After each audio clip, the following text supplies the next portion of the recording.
Good evening all. Hopefully this is working tonight and I have sound. I'm not going to be talking much, I just wanted to play with some trains. I don't think I'll be doing a Christmas Eve live stream like I wanted to. There's just too much happening and everyone else is doing a stream. So I think tonight I'm just going to play with some trains.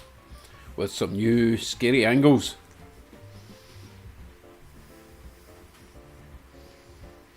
Oh, and also, excuse me, let me know if the music is too loud compared to the mic. And if the mic's too loud, I'll just mute myself. Thank you Mill Creek Rails for the update. So as you can see, I have a rather large train running at the moment. Although I've got two DCC locos running, they're not really speed matched, they're kind of manually speed matched. They seem to work. When it starts making that scrapey sound going down the hill, I turn the speed up or down on one of them. Still not learned how to do that in the whole CV values thing. Right, thank you for the sound update. Cheers.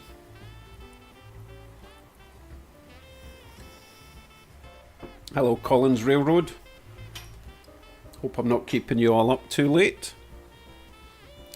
But I don't have anything in the morning other than need to go to Walmart and get all the Christmas shopping finished off. And all that food that we will not eat. But better too much than too little on Christmas Day, I think.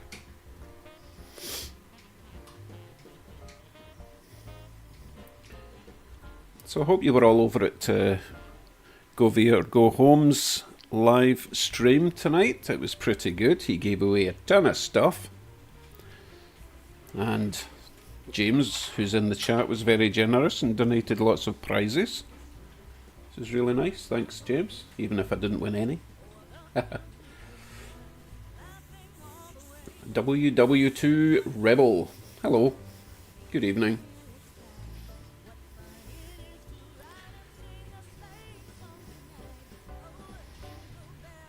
Yeah, I'm going to hit Walmart at 7 o'clock at opening time because it's going to get really busy this weekend. Don't want to go near the shop Saturday, Sunday. It'll just be an absolute zoo.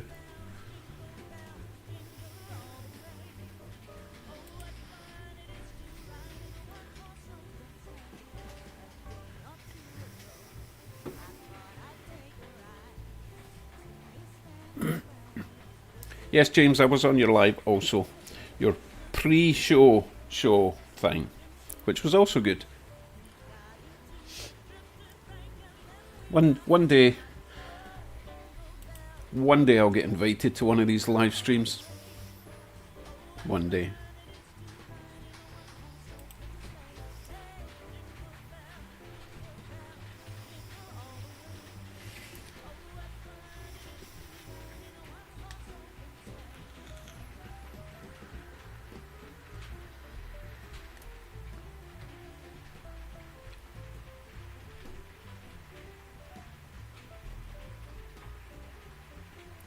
So on this consist I'm running at the moment, my regular viewers, see if you can spot what's new. There's one item in this freight train that's brand new. Picked it up from an antique store in Hamilton during the week. Walked around for a whole hour and eventually found one bit of model railway that I really wanted. So see if you can guess what it is.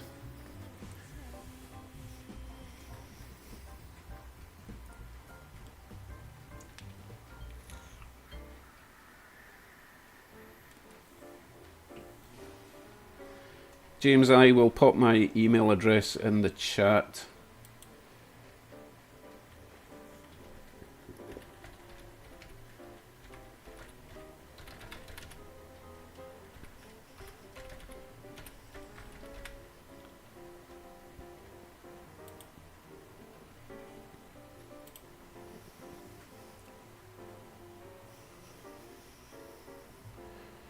So that is my channel email address. It's not my personal email address, so excuse me, so don't everyone panic. I'm not giving away private details here or personal details.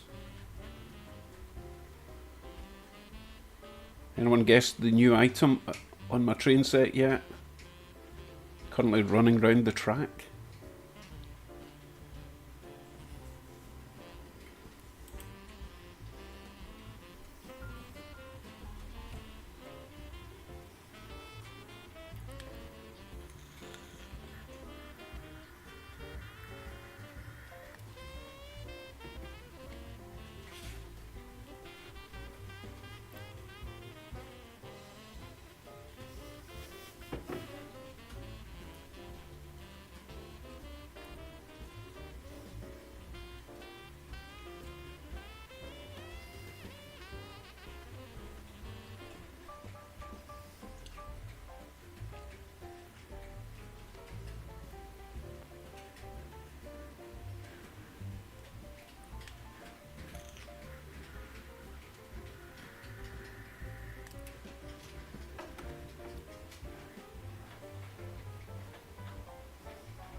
So, I have a bit of a dilemma.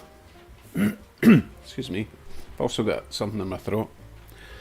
So, you might have noticed that I've not done a lot of layout work recently. I've been doing a lot of train stuff, just fixing trains and buying trains and playing with trains. The reason I've not done much layout work is I'm seriously considering redoing my whole layout. I know I'm not even 10% through this layout, and it was meant to be a tester. But after seeing James's layout build where he's got the lift bridges, if I incorporated something like that into my layout, then I could have two loops going round with wider curves. But it would mean ripping up the entire layout. Not the entire layout, but a lot of the layout, redesigning it. Which of course means I can't play with trains for a while. But I think the end result would be much better. This is my Dollarama back scratcher. Sharpened. Here we go. Mr. Magic Fingers 1. Good evening. And thank you. Yes, it's good to be home. It's weird calling Canada home now, but I am a Canadian citizen now. I've got a Canadian passport. Excuse me. So this is home. I've got two homes. And I did have a good time in Scotland, but still prefer it here. Can you believe that even though the temperature was higher in Scotland, it was actually colder than it is here? It's just really bizarre, because it's so damp all the time. I mean, it looks pretty, but that's because it rains all the time. So, good with the bad, I suppose.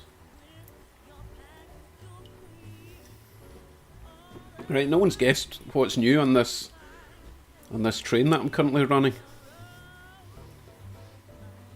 Although I don't generally run those red trucks. It's not one of the red hoppers, by the way. There's something else on this lineup that's brand new. I'll give you a closer look, shall I?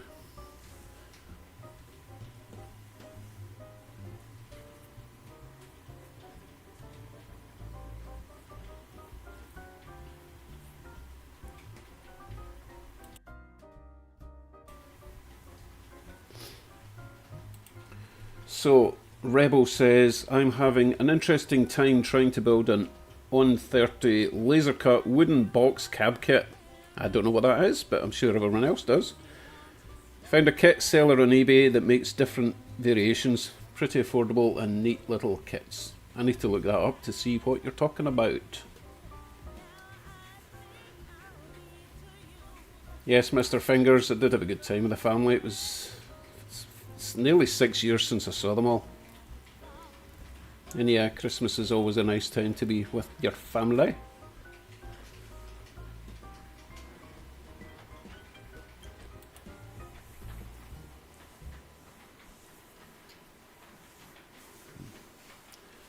Oh, James is planning another bridge. I don't even have one.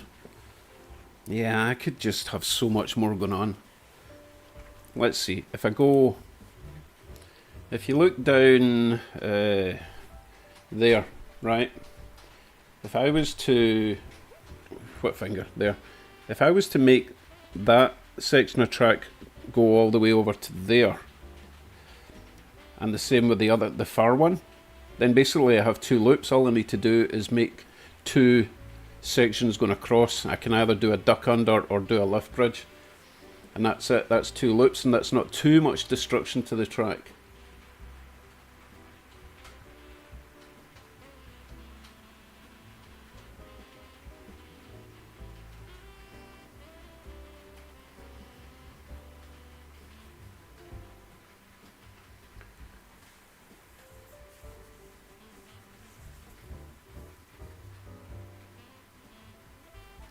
I'm trying to figure out where that bridge is going to be, James. So your turntable is kind of right in the middle of your room. And the yard is... Wow. Yeah, I'd need to see that on paper. I'm not sure how you're going to make that work. But you're at least still kind of building the structure of your layout. You know, I've kind of done all my structure and I need to start cutting things up. I can say that you're pretty much done with this structure, aren't you? I don't think we're ever going to be happy.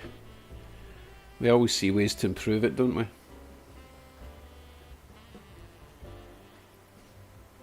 So maybe I should just stick to my plan of finishing this layout, learning how to do all the scenery stuff, how all the track works, save up, buy lots of nice new track, nickel silver stuff, proper DCC friendly points, and then start again maybe towards the end of next year, over next Christmas maybe.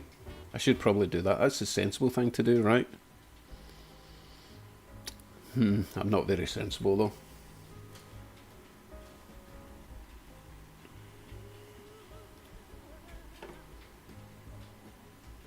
Yeah, Mr. Fingers, there's always more. I always just feel like I'm running out of time. I'm not that old, but you just don't. I don't want to be building forever. I want to be running trains most of the time. You know what's way too hot for this fluffy hat?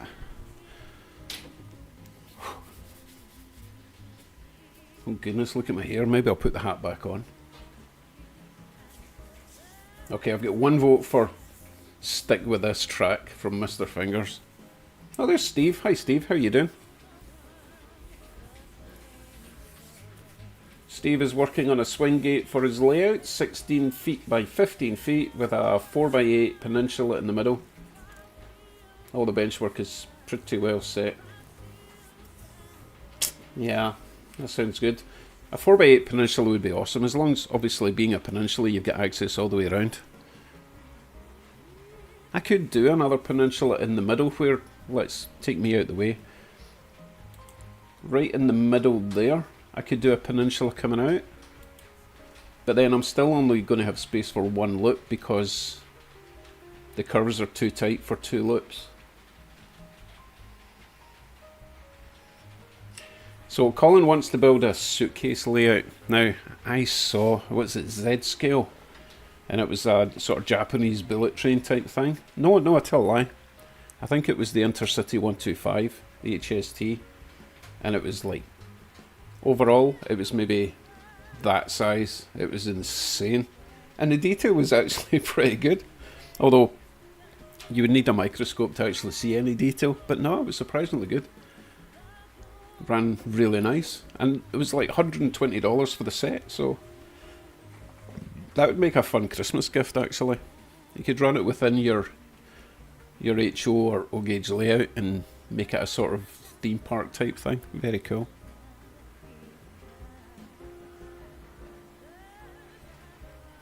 So I think I'll give this train another couple of laps and then we'll try something else tonight. I've got quite a few new trains since the last stream, which you may have noticed.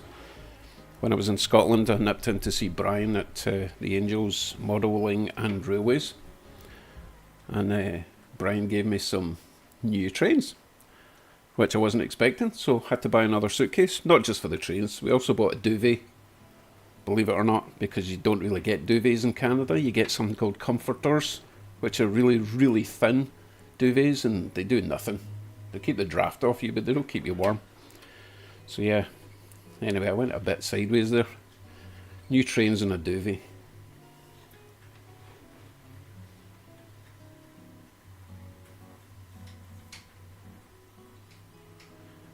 Yeah, I'm with you, Steve.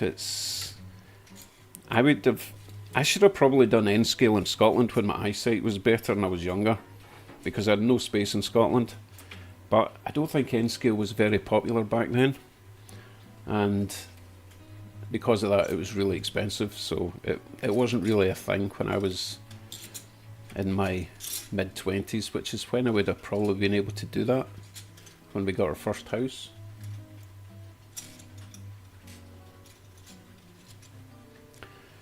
Yeah, my eyesight is really frustrating. I wear contact lenses for distance, which means I can see great for distance, but then up close for reading the likes of my, what's that, soundtracks menu, I have to wear reading glasses with my contact lenses in just so I can read it. It's very frustrating. Or I could take my lenses out and I can read fine, but then I can't see a distance. Getting old sucks. Okay. I think I'm going to run some DC after this, because I've really been enjoying running my Intercity 125 now that it's got the LEDs front and back. Something about having red lights at the back of your train just brings it to life. Oh, is James away? Night night, James. I said I would come and see you this week and I completely ran out of time. I'm sorry. I'll see you soon.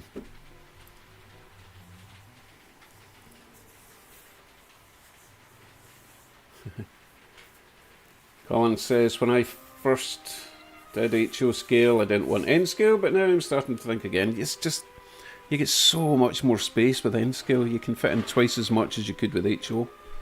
But then you've got the eyesight thing, you know.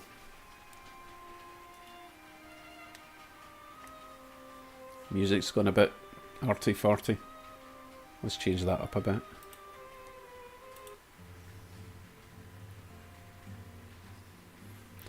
I'm going to go and select my next train. Don't go anywhere.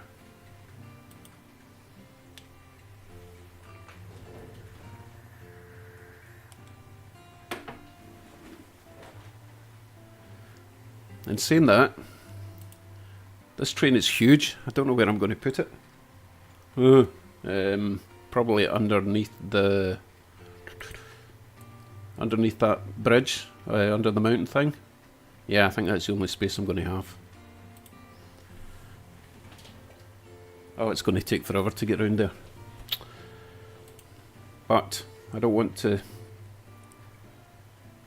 I don't want to turn the speed up too much. Could be a terrible accident. Oh, what time is it? 11:13. I've got 8 hours till I have to get to Walmart. Beat the crowds. I think I've got a very small margin of time in the morning when all the mums and dads are dropping their kids off at school. So roughly maybe get there at 8:30, get out of there by 9:30, we'll be done. I think I need some cranberry sauce for the turkey. Make my own stuffing. Oh, smuggled in some haggis on the way back from Scotland, so I know this sounds really weird, but we're going to make haggis stuffing for the turkey. It works. We had it last year. Trust me. What's the grade of elevation on your track? Missed our fingers on that one. That is a 2%. That one is, it's somewhere between 4 and 5%. It's really steep, which is why the trains only come down that way. Because if they go up the 5%, if they make it, then they come skiting down the 2% too fast and they hit me. They fall off the track where the ScotRail's logo is. Yeah, it's too fast. Yes, I am a very stereotypical Scotsman who loves the haggis. Oh wait, I need to do some switching. Hold on.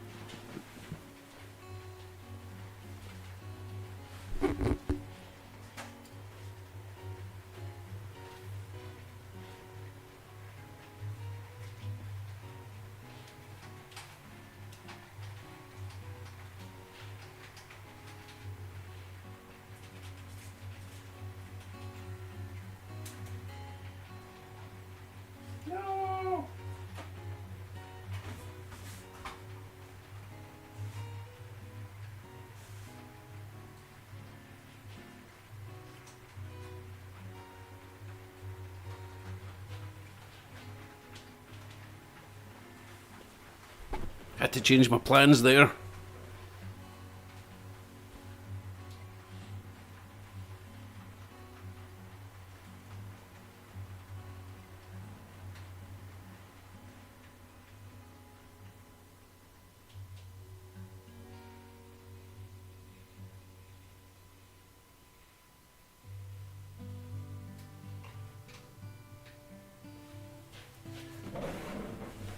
Okay, that was a near disaster. My camera's all squinty now. Hey Corey, how you doing? Hello Cameron Piper. Oh goodness, where did you all come from? I left the camera for like 2 minutes, and I'm just about to change trains. Right, so who else we got? Cameron and Corey came in. Trackside Mike is back. He was in first, but then he disappeared. Probably went for a coffee. Right, let me think.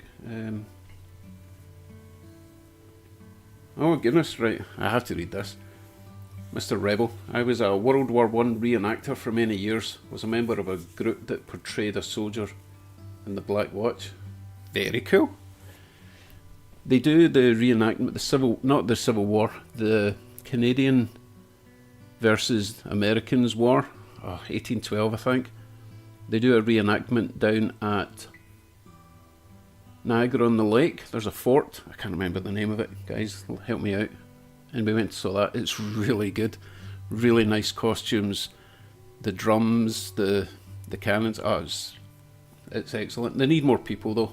So they need volunteers. Right, let me sort out the trains. What am I going to do? Because I parked that in a really weird place. I'll figure something out. Oh, sorry, Cameron was asking how many cars I was pulling. Let's see, 1, 2, 3, 4, 5, 6, 7, 8, 9, 10, 11, 12, 13, 14, 15, 16, 17, 18 cars plus a caboose. I did have more running, but it just kept pulling the couplers apart. It was just too much weight for going up the hill. Anyway, time for something different.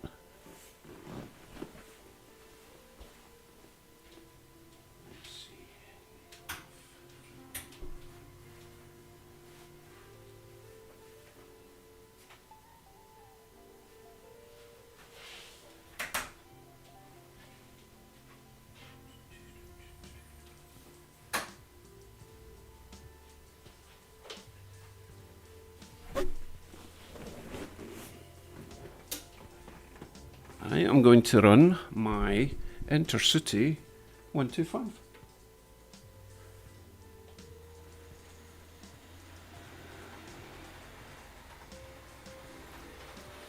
I'm only reversing back this way. He's not going to go up the hill in reverse. That would be a disaster. Oh, he can barely push it up this 2%. Oh no, that's when it's getting to 4%. Full power. See, that's almost full power and he can't make it. Don't worry, he makes it the other way. Let me change it.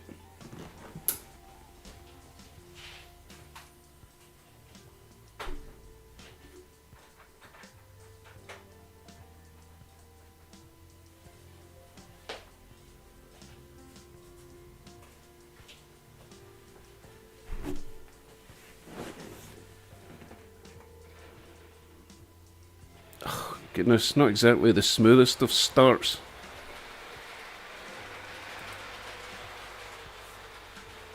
Oh, I need to fix that camera. Night, Steve. Thanks for dropping by. Much appreciated.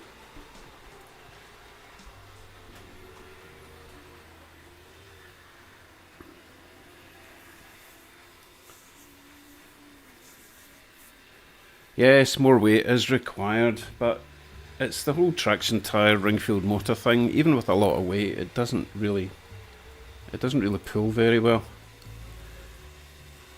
Once it gets, you know, once the wheels start sliding a lot, they heat up and they burn off all the crap, and then it starts going really fast. Okay, move on.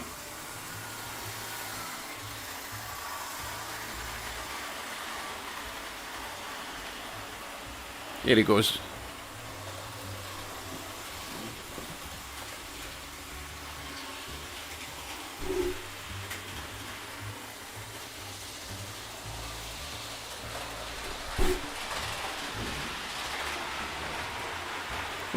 wrong one. Oh, missed it again. Here he comes. Oh, scary camera.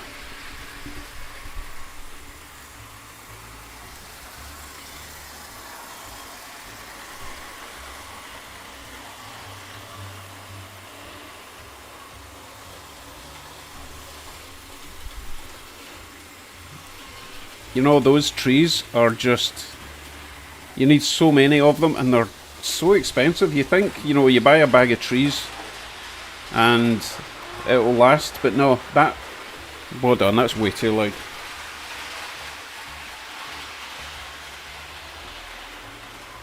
The downside to these ring-fueled motors is they're really noisy. Anyway, the view of that view there, there's 75 trees up there. It's like 3 bags of trees at like $25 each. It's expensive to buy trees. I'm going to start figuring out how to make my own. I've seen some really nice videos on making your own trees.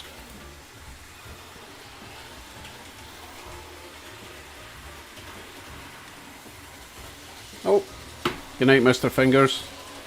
Everyone's leaving. Oh no, no one likes the HST.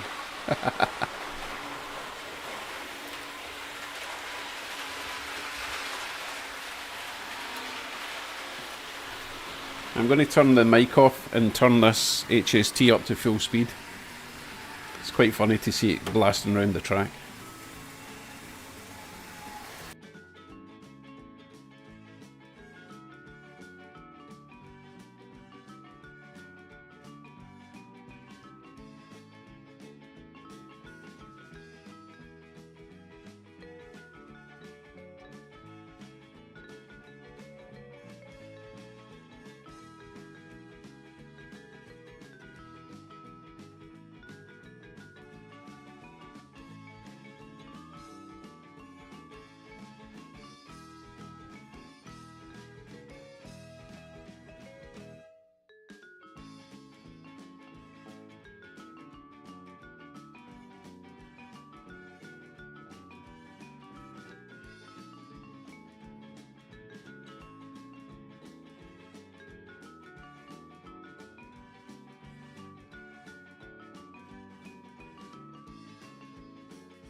Okay, that's way too much work switching all the cameras, so I'm going to turn that right down. Yeah, it's not exactly chill out, is it, when I've got a train going round at 1,000,000 miles an hour. Such a contrast to the Bachmann Loco that I've got. This one here. This is one of my new favourites. Oh, where are you? One of the trains I got from Brian. I'll give you a close-up.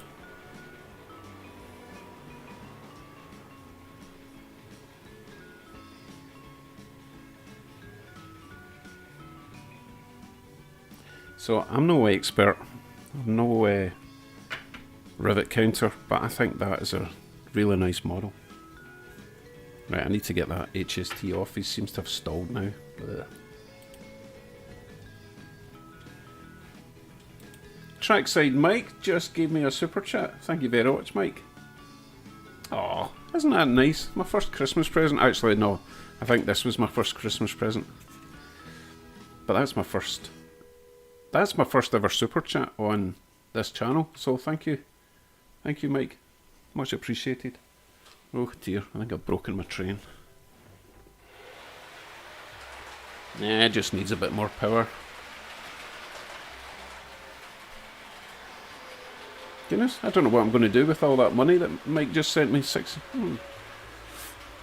quite a lot of money. That's Canadian, $6.99, you know.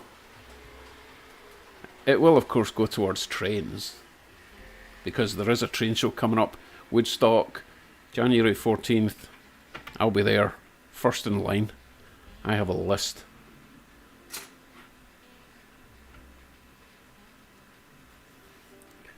Oh, I can imagine calling an O-gauge train at full power. Oh, that'll be loud. Right, I need to get that train off. It's really bugging me now. That's just something that I like playing with as my HST, but it's really loud. I usually turn up Rammstein really loud and blast it around the track, which is always fun, but I can only do that when no one else is in the house, because Rammstein with an HST at 125 miles an hour, can you imagine? Family don't like that. Right, I am going to take that one off and put that one on. I've never been to the Barry show yet. It's quite far, but then again, I drove all the way down to St Thomas to pick up some passenger coaches, so Barry's not that far. Just have to bypass Toronto, right? Oh, hello, Ashley, the demonic demon's princess. That's a mouthful. Anyway, what was I doing? Oh yeah, changing trains. Let's go to that one.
Okay.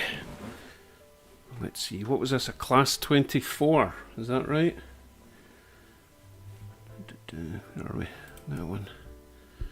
So this is my freshly DCC'd class 24. It is number 87. And go. So smooth. Love this thing. Might even look into getting a sound decoder for this Loco. But I think I'll probably have to get it from the UK. Unless I can get a generic sound decoder and upload a sound file to it. Tim's Bits and Pieces, how you doing?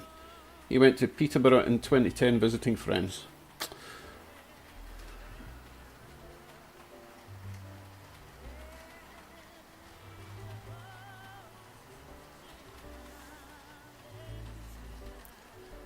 That is another reason that I would like to redo my track, is because there's no way I could run a big boy around this track with 18-inch radius curves. Not a chance.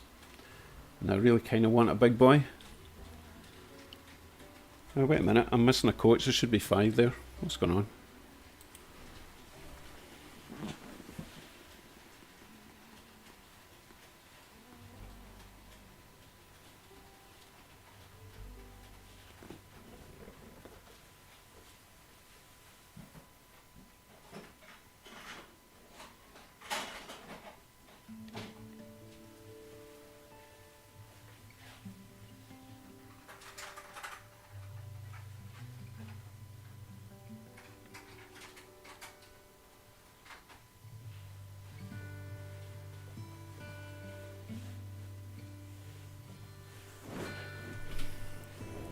There we go. I think I had some passengers stranded in Dunoon. It's a place in Scotland, by the way. Right, off he goes.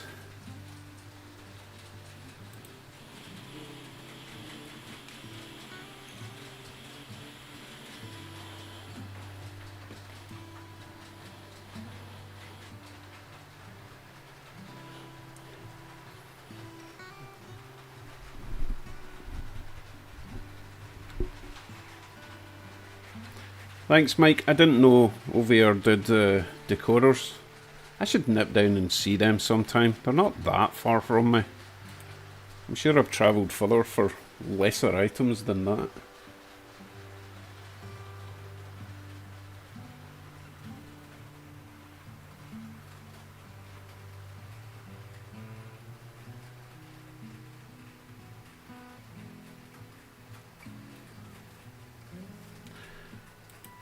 That's interesting. Rebel, I didn't think something that big would make it round in 18.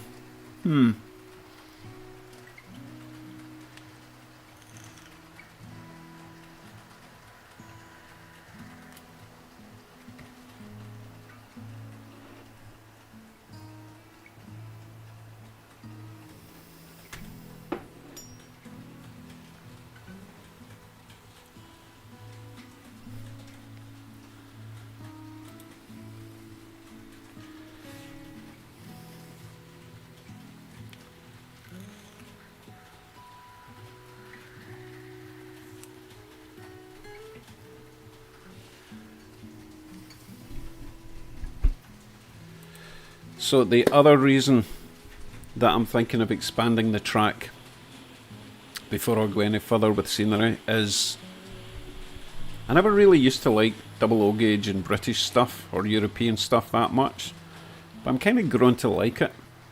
So if I expanded the layout, I could have half of it North American and half of it British, and then have some sort of transitional thing, maybe a sort of civil war in the middle, and then nothing would really look out of place for half the time, you know what I mean, while it's going round.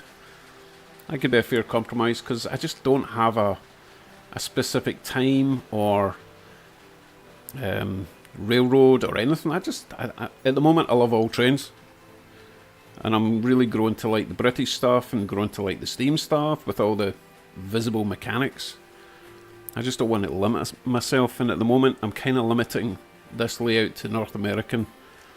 British stuff looks a wee bit out of place, plus the double O gauge is a fair bit bigger.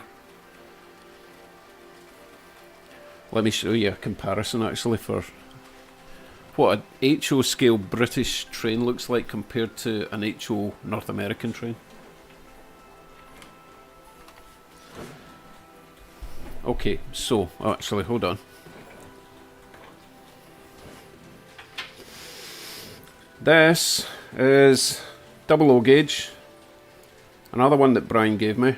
I've added some extra weight to this, so it runs much better than it did before. And this is HO scale. Right, absolutely massive difference. Now, let's compare the HO British Rail to my favourite HO PA1. Isn't that crazy difference?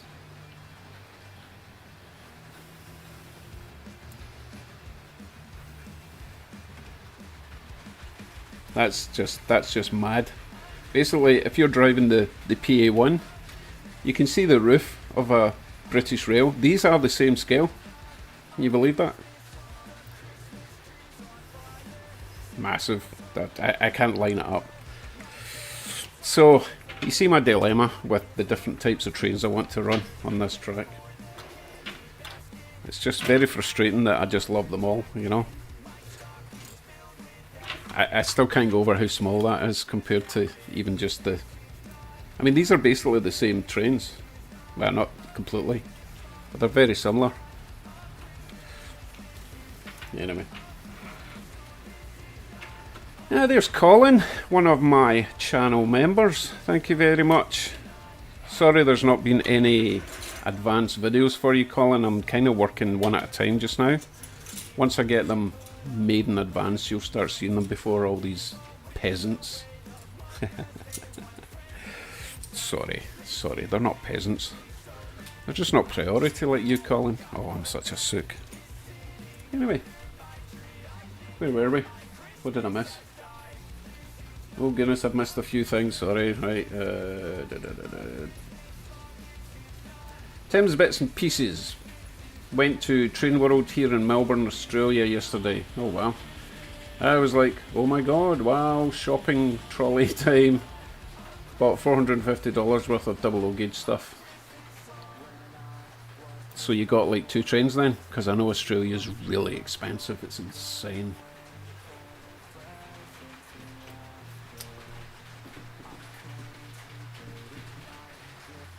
Okay, that's fine, you guys talk amongst yourselves. What's this? Yeah, huge difference here, Rebel. Just when it was John, was it John? No, it wasn't. Who was it? Someone in London sent me these because they just looked wrong in his 00 scale layout.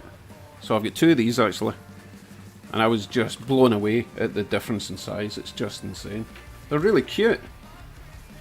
But, oh, Brian, guy in Scotland I visited, he also gave me 3 coaches to go with this, and they too are much smaller, but they need bogies. Still working on that. Hopefully, train show. Oh, and saying that, train show in January. I'm not sure if I'll get HO scale British stuff. That's a bit of a stretch, because I think it was like Lima, somewhere in Europe, was making HO scale British rail stuff. It didn't sell well.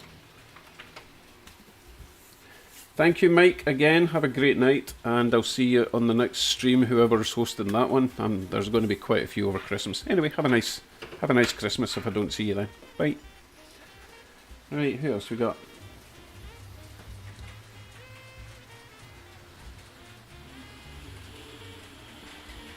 I think 00 gauge is 174.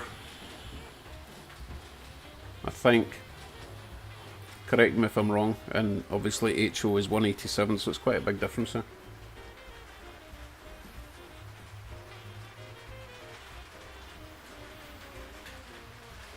Oh, sorry, trains. Where were we?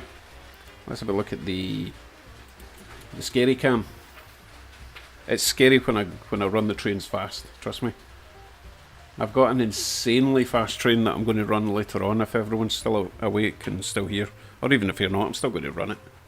Because I'm selfish that way.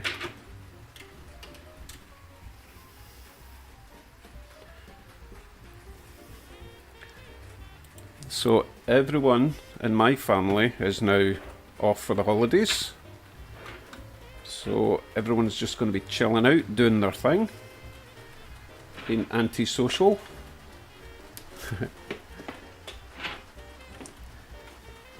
That's what it's all about. And this family is just relaxing, doing what you like to do at Christmas. No work pressure.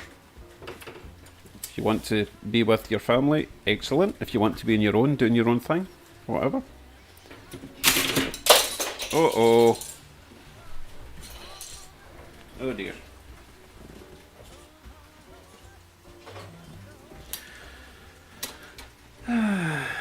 This was meant to be a chill out stream. I wasn't even going to appear on camera. It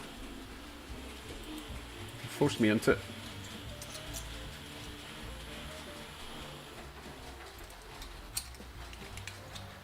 You know, I can deal with everyone's differences in time around the world, but Australia really confuses me. It's like just over 3:30 in the evening tomorrow.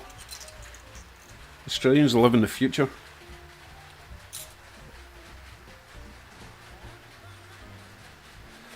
Don't panic, Colin. It was just, I knocked over some of these. I'll give you a closer look. Printed a pile of these things.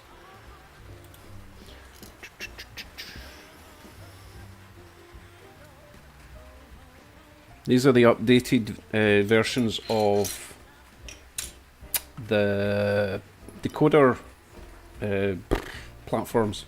Let me take apart This. No, not that one. That one's too difficult. This. Oh, I forgot I'd wired that one up. Whoops. So basically, this thing here that I printed off, when I'm fitting a decoder, this goes over, is it that way? Yeah, it clips over there, over the motor. Nice and snug. There's a couple of holes at the top there for the motor wires to come through. So the motor wires go down there onto the motor.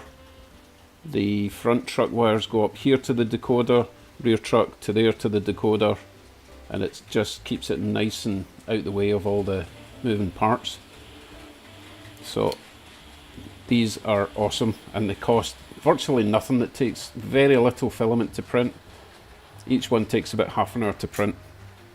If anyone desperately wants anything like that, let me know and I'll maybe just send you one out, because as I say, they cost virtually nothing to me, other than the price of buying a printer in the first place, you know.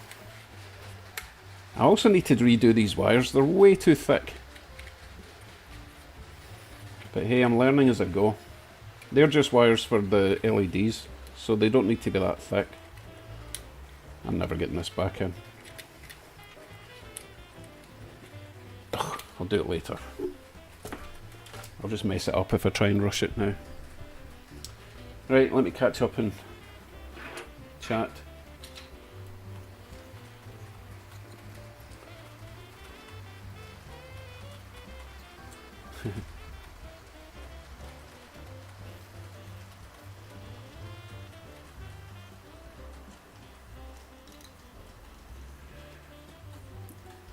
Okay, Tim, DCC.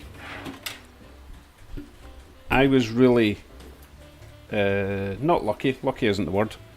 One of my subscribers, Tug Sanner, he sent me the Bachmann Easy Command system, the DCC system. It's pretty basic, but it does what you need it to do when you first get into DCC. And I noticed you can pick them up pretty cheap now, maybe $100 for a set. And then you buy, hold on.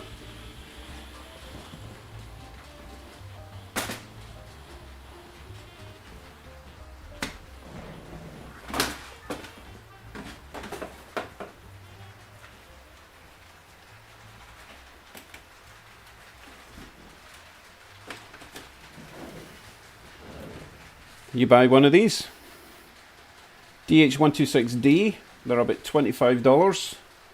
That is the decoder there, that tiny little blue wrapped chip there. And you wire it up to your motor and your pickups. And that's it, you've got a very basic DCC loco. It does power, forward, back, and the lights obviously, but you can control the acceleration and all that. All the CV commands you can control. You can learn that fairly quickly, although you can't do the CV commands in the Bachmann Easy command system thing. But again, the older basic stuff like this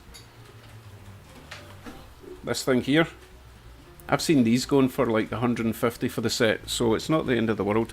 But yeah, changing all your locos to these is not expensive. Obviously you don't need to do them all at once, and if you wire up your track so that you can still run DC, which is obviously what I did on the last train, just flick a switch, double throw, double throw, double, whatever it is. You can go between DC and DCC, so you don't have to immediately change everything. You just can't run them all at the same time, the DC and the DCC. So I currently have about 7 of these to fit,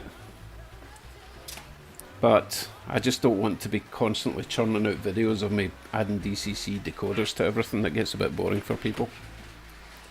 Hopster, Merry Christmas to you too, sir, or madam. I don't actually know if you're a man or a woman, or a it, or a they, or a them.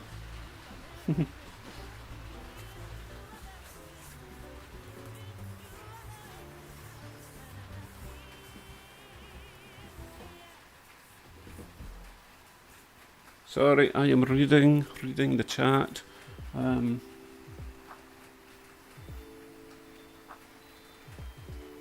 Yeah, Tim, there's not actually really any difference.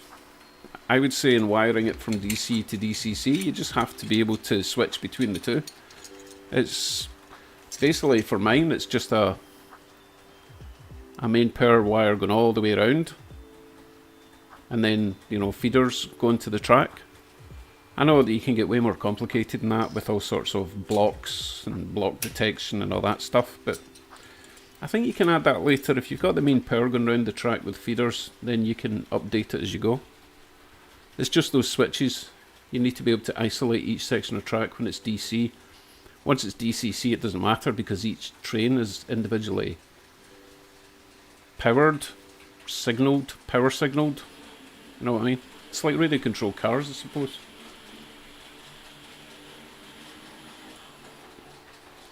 Colin, did you really just ask a very, very obvious question between DCC and DCC sound? Really? Come on. Or do you mean price? Price-wise, there's a huge difference. Like, as I say, that one is about $25 to $30, depending where you go, and then plus tax and plus posting. The sound decoders are 100 plus for the same sort of thing. The more you spend, the more different sounds you get, and the better quality sounds you get. Plus, you also need to buy a speaker, which looks like this. Although this is quite a big one. I think you get sugar cube speakers that are half the size of that. But they're not that expensive. Maybe $15 or something, if it's a decent quality one. Talking like I sound like I know what I'm talking about. It's getting late. Don't know what I'm saying. So yeah.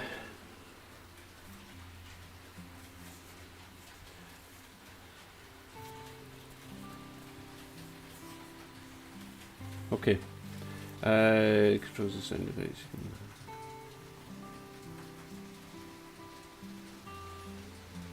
Right, Colin, if you were genuinely asking the difference between a basic decoder and a sound, I'll put a sound loco on. Now, not everyone's into the sound thing. I like it occasionally, but it can get a bit annoying because it's not bassy enough, you know, and it does get quite whiny. And after a while, even when I switch off my DCC sound locos, I've got a ringing in my ear, which lasts for about half an hour. It's a wee bit annoying. Just a very high-pitched whine noise I hear. Don't know if anyone else gets that. So I will remove this train. I'll put on my DCC with sound steam train, okay? Show you how that works.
So I may have overshot there. That's the other thing about DCC. I set up the decelerate to be really slow, so it doesn't always stop where you think it's going to stop. Okay, steam train. I'll give you this view.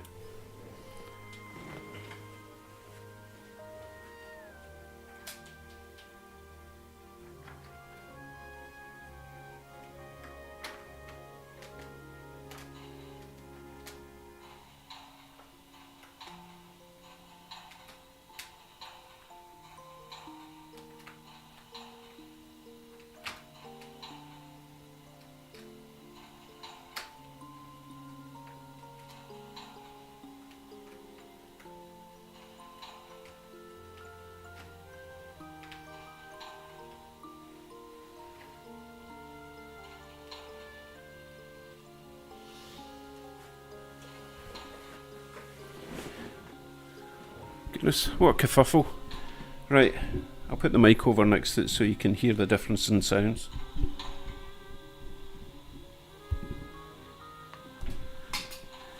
Okay, so this one is set to, goodness, hopefully, I think it's set to loco number 52.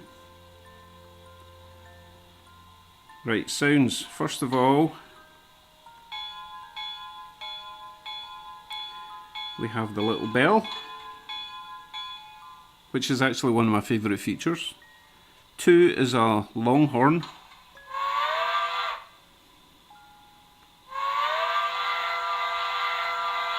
Well, when I say it's a long horn if you keep your finger on the button. Number 3 is a short horn. Oh, when I say numbers, I'm talking about these function numbers here. Okay. Number 4 is a steamy sound. Someone can tell me what that actually is. You press it once and it stays on. So let me just bring the train up a wee bit.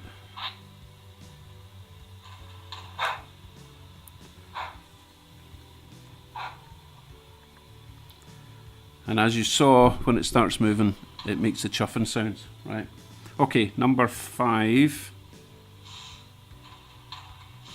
I can't remember what number 5 does, but it seems to be making a constant clanking sound.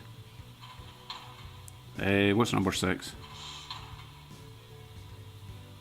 Does another wee puffy noise. I think these noises are different when it's running, so I'll leave them both on. Number 7, don't know what that is, but I'll leave it on. Number 8 mutes it, mutes the sound. Number 9.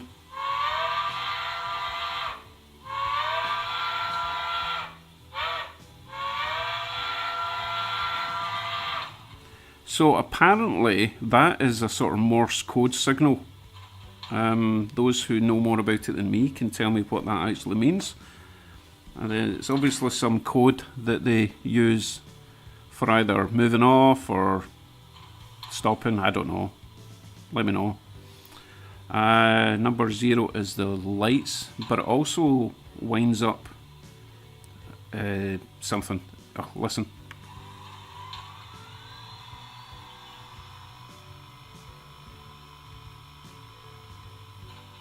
Yeah, I'm not sure what that's for, but it gets really irritating because it's quite high pitched. Number 11. Don't know what that is, but I'll leave it on. Number 10. Don't know what that's doing. Oh, I went backwards there, sorry. Right, so that was 10, 11, 12. Yeah, I'll leave that on as well. 13. Ooh, it's making a faster clanking sound.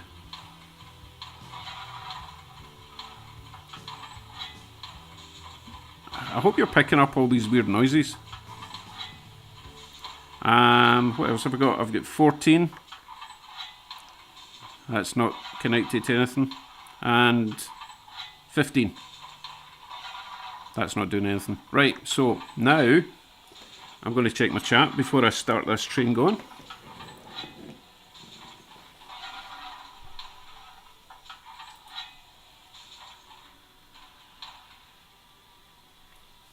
Oh, goodness. I've missed a pile of chat, I'm sorry.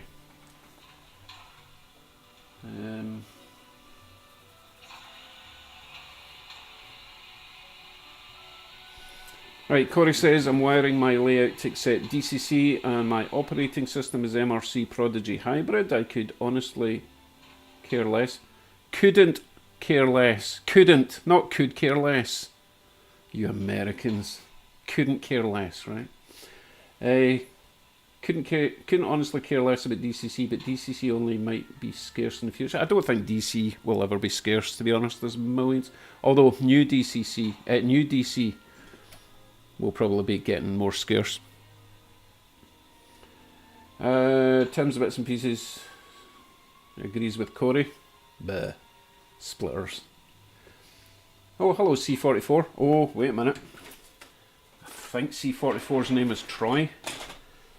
I need to check my list. It's under all this junk somewhere. Oh, that's not it. Don't tell me. I need to tidy up. This is a disgrace.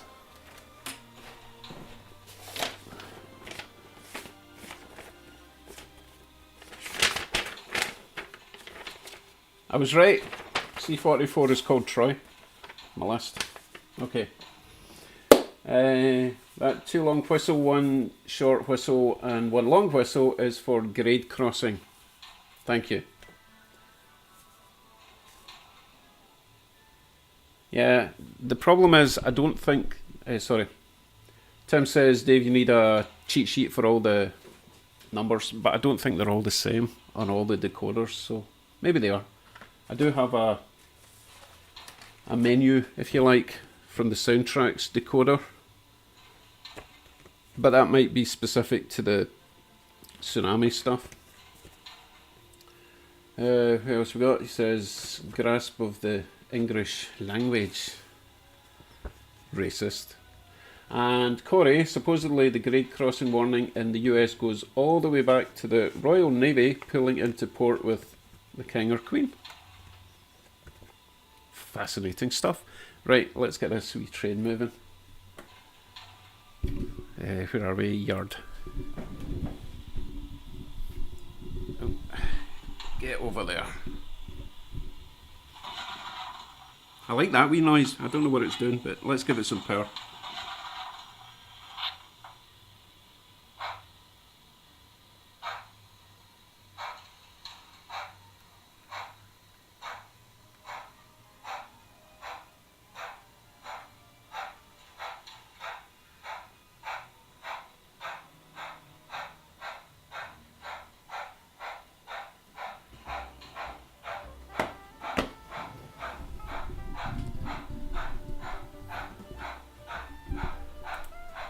Isn't that cool? Now, it's cool for a wee while and then you get bored with it and it starts irritating your ears. But you can turn the chuffing sound off and still have the other sounds going, which is what I usually do. Because that's miles away and I still hear it just as loud. Someone came in there, who was it? Oh no, it was just Hopster. Morse code for the Queen. Oh, interesting, okay. Or King now, since we don't have a Queen anymore.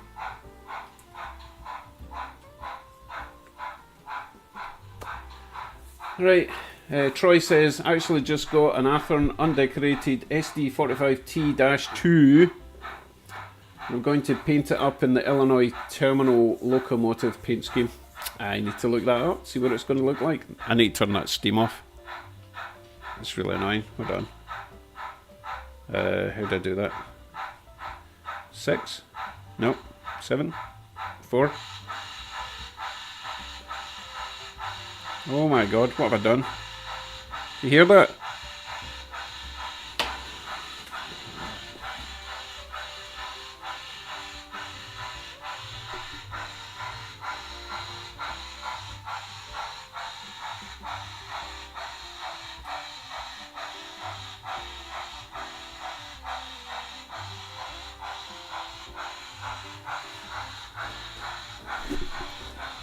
Yeah, these noises.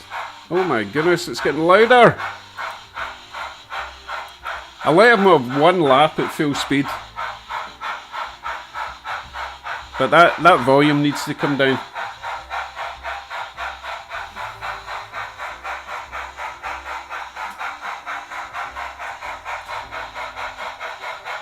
I don't know what happened there. I had to mute that. That was driving me crazy.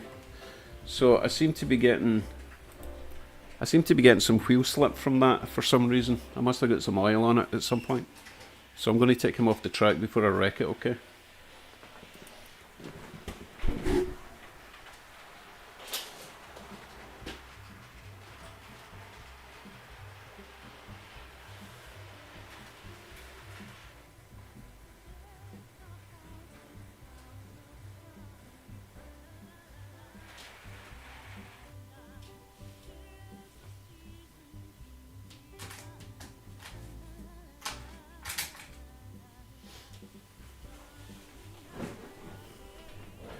That was weird.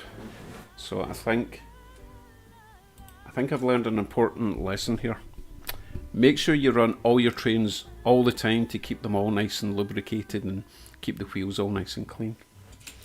Any excuse. Right, where were we? Hello Randall, welcome aboard. It's getting pretty late now. Oh goodness, it's after midnight.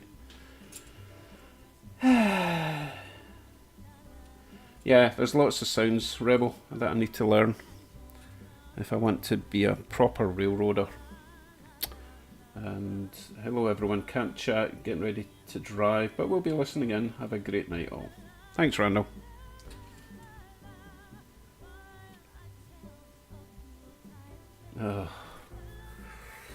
Rebel says she's just letting off steam. Okay.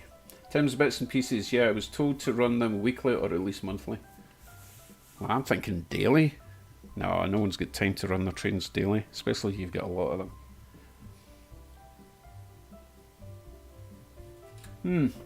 Yeah, I think the wheel slip, it must just be, it's just collecting just a film of oil, I think.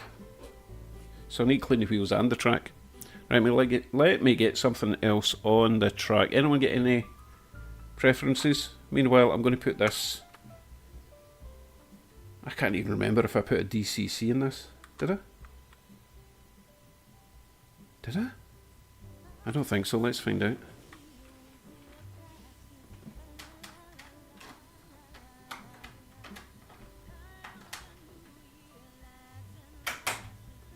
Don't think I did. Hopefully I don't blow it up by doing this.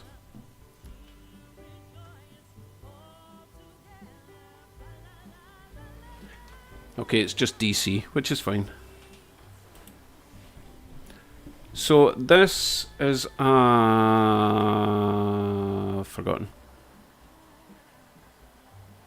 Backman.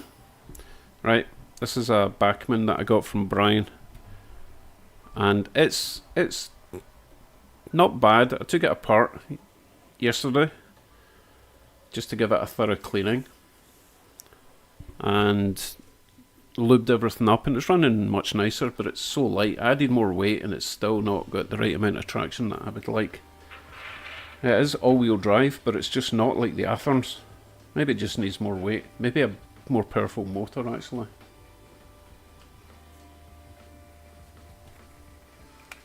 Tim, I don't have a track cleaning wagon. I tried printing off, let's see if I've got it kicking about.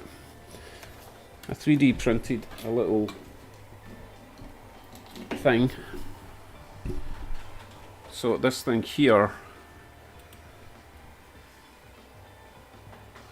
So you attach this section to the underside of a axle of whatever wagon you want to use, and then you see the gaps there. You put in a piece of, maybe, I don't know, a bit of kitchen roll or a bit of microfiber, something that will absorb some IPA or whatever cleaning fluid you want to use, and you run that around the track and it's supposed to clean it. It didn't really work. It's not got enough weight. I would need to add a spring. Let's see, what have I got? For example, let's say it was attached there. Okay, I would need to attach a spring on the underside to force it down, because all it was doing was just kind of bouncing about on top of the track. It's worth a shot. but not very effective. I don't mind just cleaning the track by hand. I don't have a huge amount of track anyway at the moment.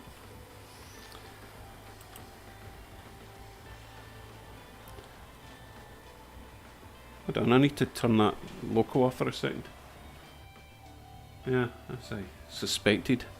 Making a bit of a clicking sound as it's going up the hill. It must have a flat spot. Maybe one of the traction tyres that's on its way out.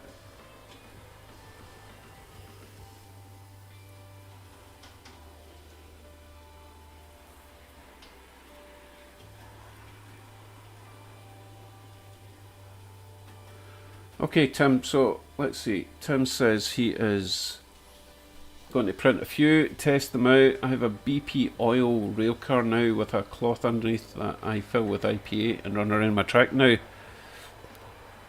do you mean that you are filling the cloth with IPA or the actual tank with a little dripper onto the cloth? Because that would be a good idea. That would be a great idea. I've got plenty of tank cars I could try that on.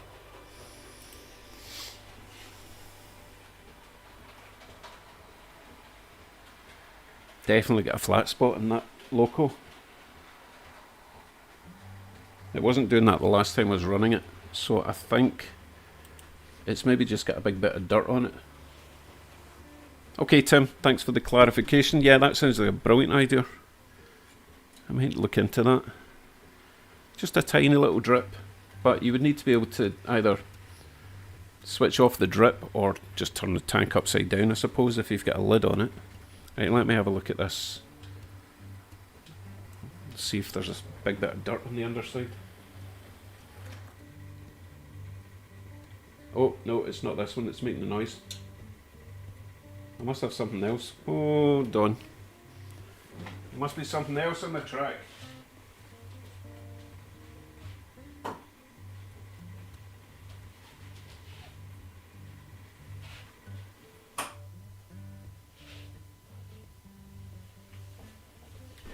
Yeah. I forgot to isolate the rest of the track for DC.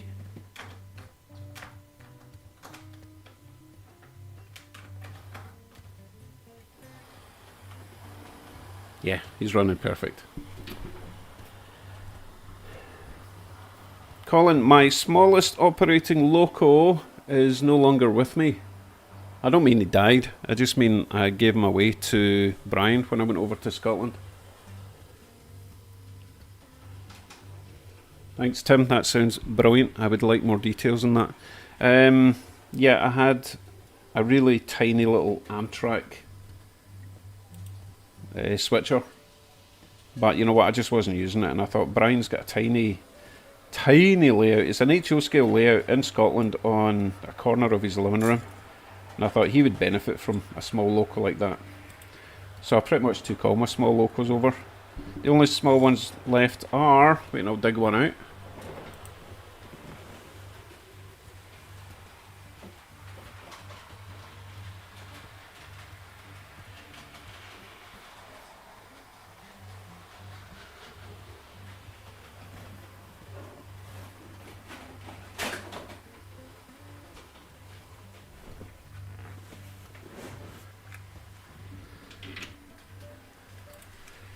So, British-wise, I've got this Great Western.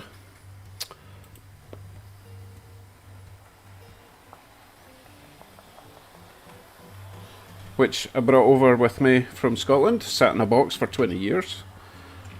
I also got this one in Scotland somewhere, which is bizarre because it's a Milwaukee Road. I've no idea how I managed to get this in Scotland. Hey, let's throw it in the track. I think this one still runs. Hold on.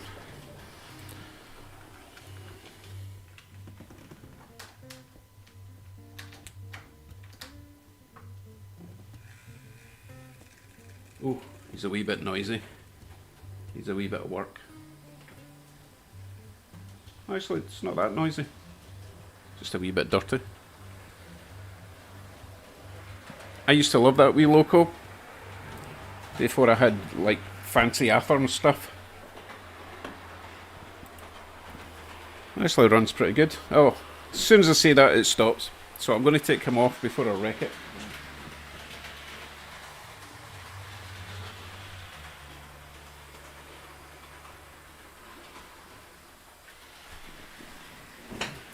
Yeah, I think I am going to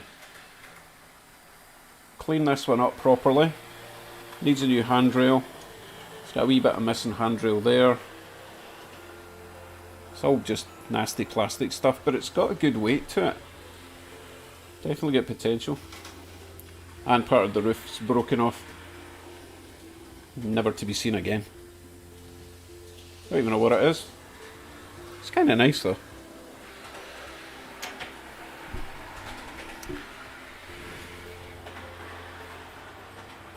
Anyway, does anyone else want to see anything? Oh my goodness, hold on. Tim's gone mad in the chat.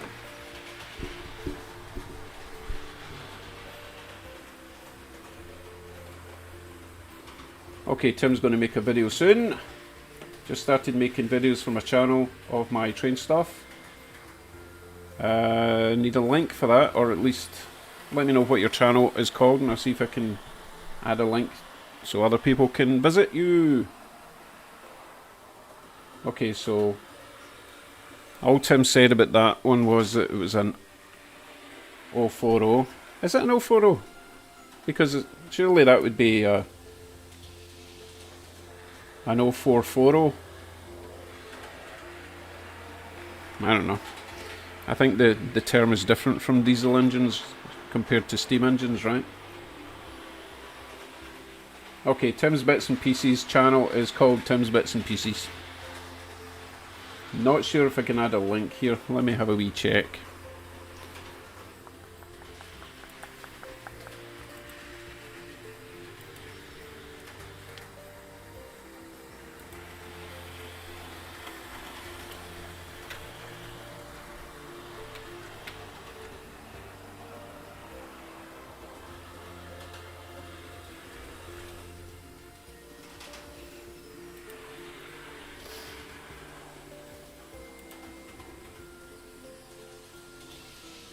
Well, hello everybody, and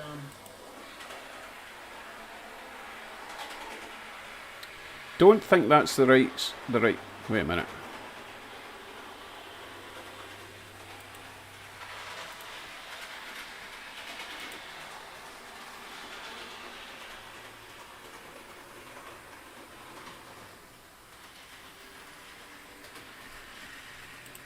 Oh goodness, where am I? I've lost you. Right, I'm back.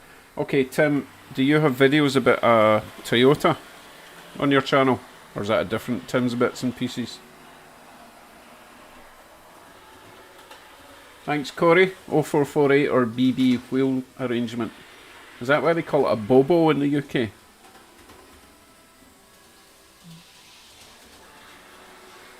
Oh, the steamer before that. Oh my goodness, sorry, Tim.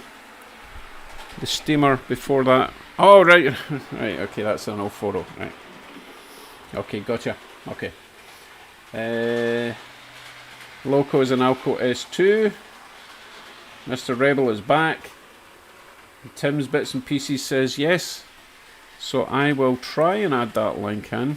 Don't know if it'll work. We'll give it a shot. Even though, like, I'm the admin of this chat, it might not work as a link, but we'll give it a shot. So that is hopefully Tim's channel. Go and check him out. He currently has a whopping 389 subs, which is actually pretty good considering he's only just starting with his train stuff. So go check out Tim. Oh my goodness. My tolerance for loud locos is very small. And this one is quite loud, unless I turn the speed right down. Actually, I think he was getting faster. Older motor, it seems to get faster as it warms up. Gets the grease flowing, you know.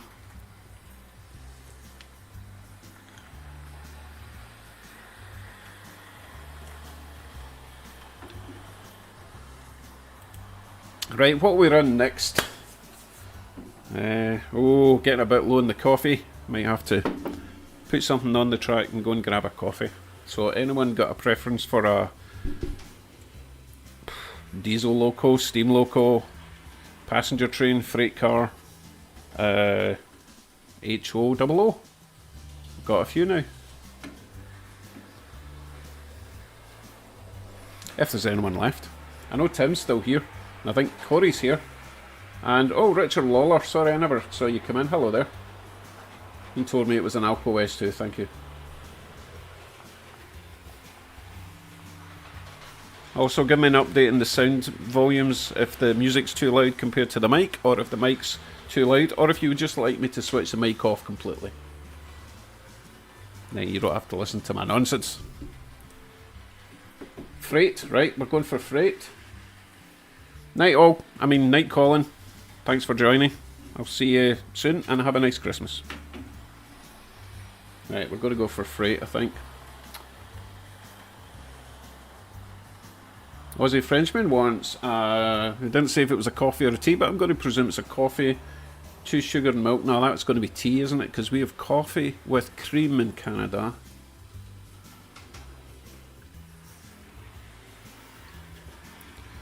Right, so far I've got 1 tea with 2 sugars and milk. 1 double for me. That's coffee with cream. Tim wants white with 2. I'm guessing tea again. Right, so Colin says Santa Fe. So we are going Santa Fe with freight. Which one? Okay, I'll give you a choice. I need to turn that down even more. Let's just do my head in. That loco is just too loud for this time of night. Right, Santa Fe options. Okay, hold on. We've got that one, which is, it's a good runner, but it's quite loud and it's too pretty for freight, I think. But hey, I'm not in charge here. We have got this one, which most definitely will take freight. Big heavy Athearn blue box. We have got this little dude. That's the one that I fixed up recently. It was like $10 in Marketplace. Traction tyres, noisy. I might have to veto that if anyone chooses it. I've got the big PA1. That can pull freight, right? It's pretty much the same as this one, just with a different body. They're both Athearn blue box, 12-wheel drive. Great locos. They're both DC. I think that's me for Santa Fe's. Yeah, okay. Cupra coins, thank you very much. Much appreciated. Another Christmas present. Thank you, that's awesome. You're my second super chat ever. And they both came tonight. It must be Christmas, everyone's feeling generous. Thank you.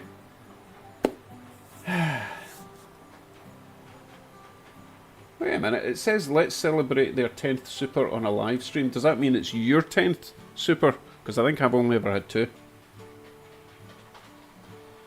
You're very generous, thank you Capricorns. Right. Corey's not due for tea for another 6 hours? Wow, no, I don't limit myself, if I had a tap that I could turn on that would just feed me coffee, in fact just intravenous right into my veins, that would do me. Don't imagine that's very sterile though. Now wait a minute, I'm just catching up in chat, give me a sec. Rebel says, family asked me the other day why I never upgraded from DC to DCC. I told them, well, when it comes to DCC, I am mechanically retarded when it comes to electronics. That's unfortunate. You're not allowed to say that anymore. It's not that hard, honestly. Just watch some of my videos. It's hard when you first do it, the first couple of modifications, the first upgrades you do, but once you do it a few times, you start realizing it's really just potentially it's just 4 wires to convert your train to DCC. If it's a multi pickup, then maybe 6 wires. It's not that bad, really. Plus lights, but basic DCC is pretty simple. Okay, where are we?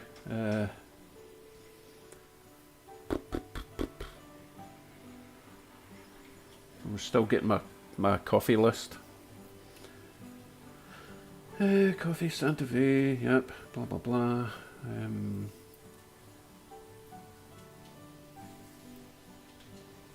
I can't read that. What's he saying?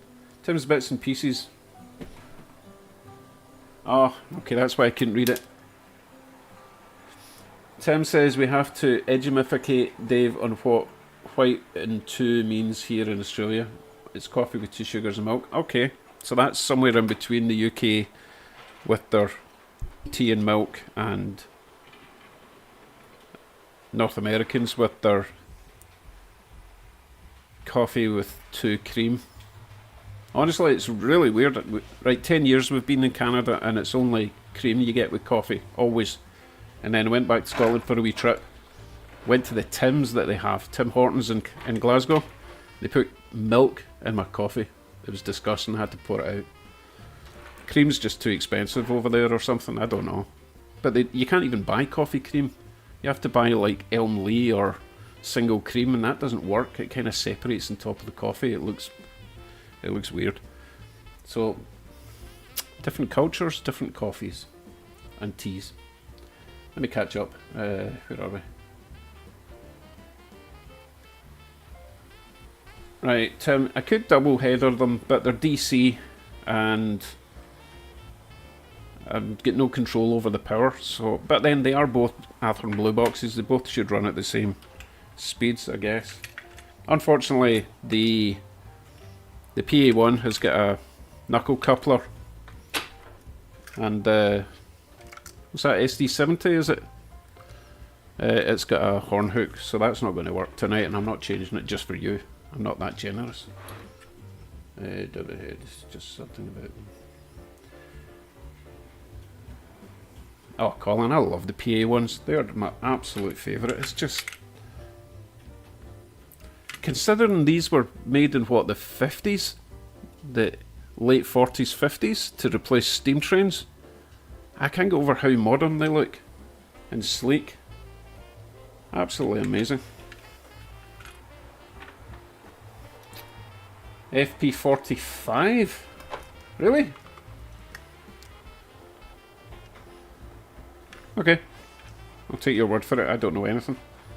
Don't know why I had SD70. Wait, is the SD70 similar to this one? But it's got shorter bonnet things that come down? Is that what an SD70 is? Is that what I'm thinking of? Okay, thanks Colin. Right, I'm going to put on this one, I think, because I've got freight that... Oh, actually no. Let's put this on with a knuckle coupler, because I do have freight ready for that, so give me a sec.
Okay, let's see if this has got enough power and weight to pull this. I had to remove some of the stock, rolling stock from it.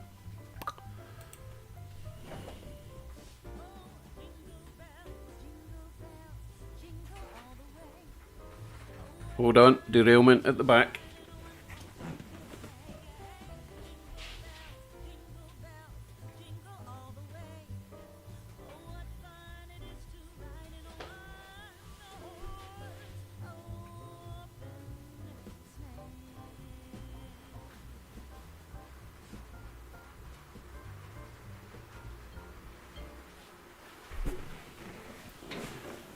But will it make it up the hill? I like this view. I just wish it was a bit more focused, that's all.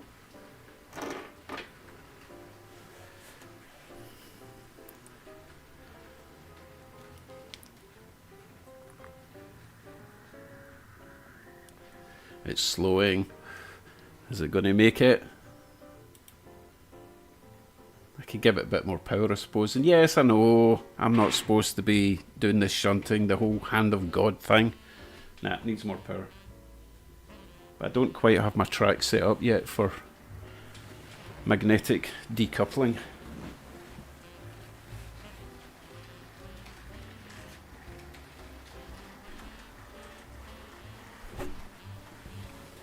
Oh, it's really struggling to get up the hill.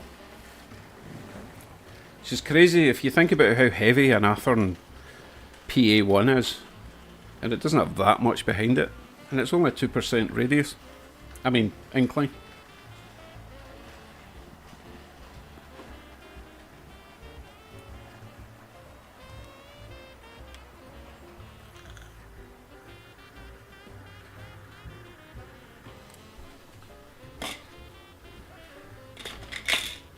Right, I'm going to leave that running. I'm going to grab a coffee.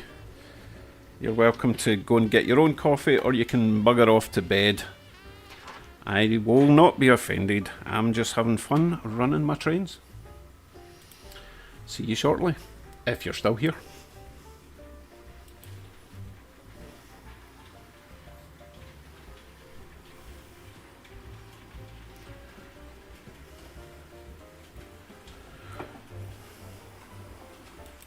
Glenn, I'm just nipping out to get a refill. I'll be back shortly, okay? Don't go anywhere. I'm taking requests as always.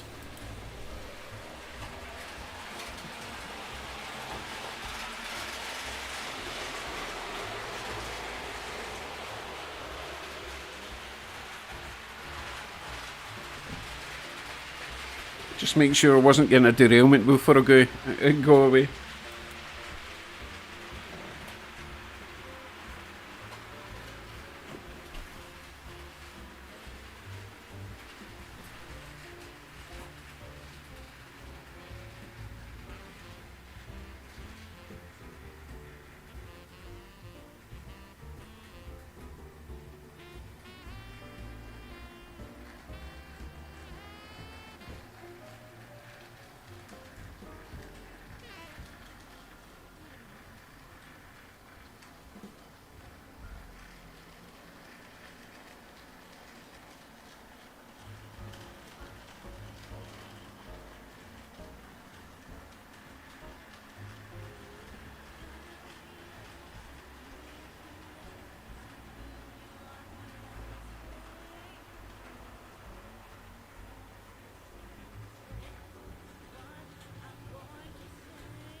Wow. He's kind of struggling to get around the track, isn't he? Hey, what did I miss? Right, Dave. No, I'm Dave. Glenn. Have to talk about cars briefly.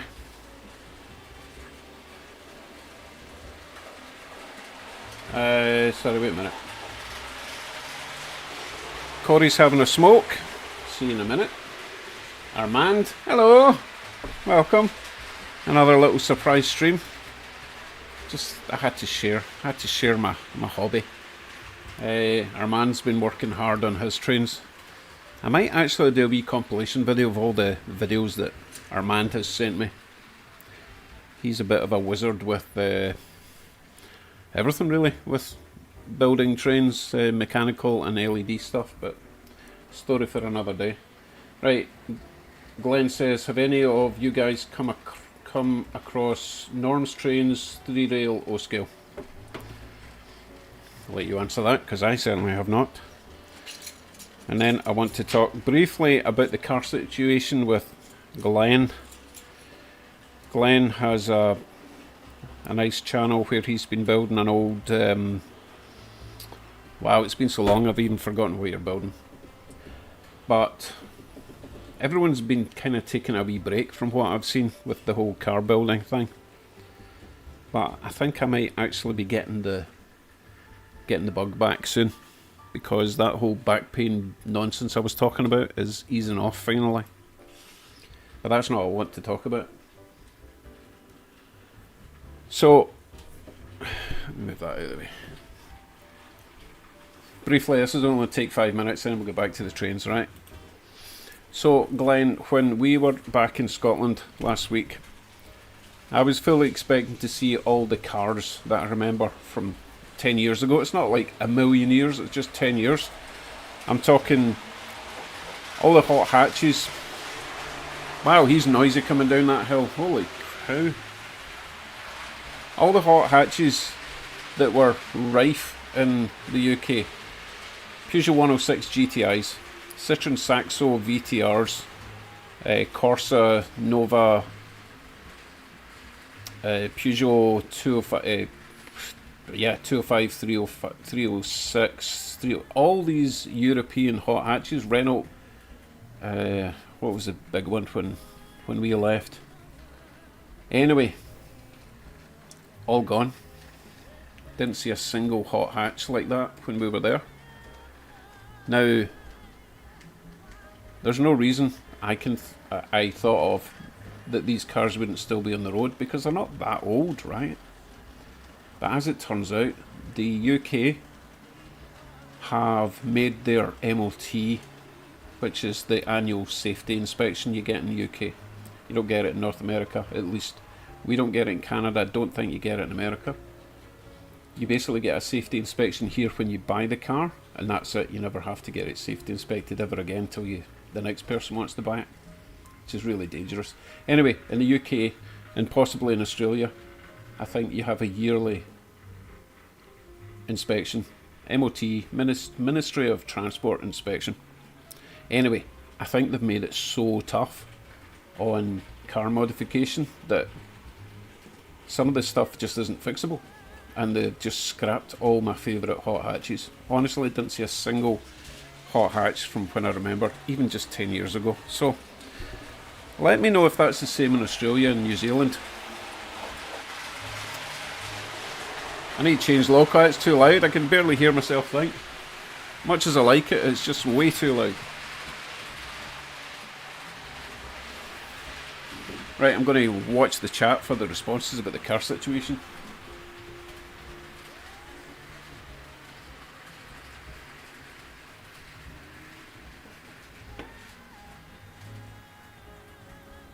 Okay, so apparently it's the same in New Zealand with the car situation.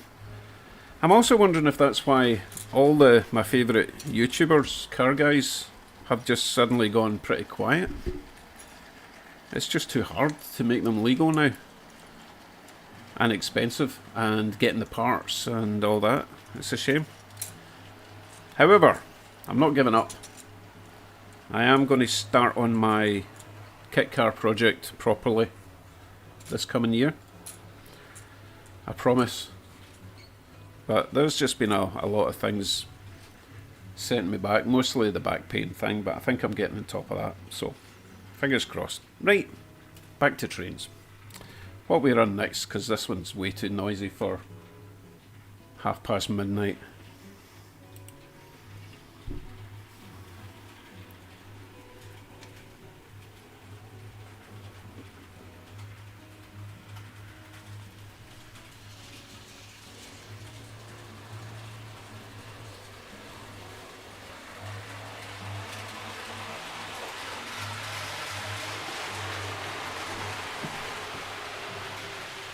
Oh, sorry, we're still talking about cars. Yes, I opened a can of worms there.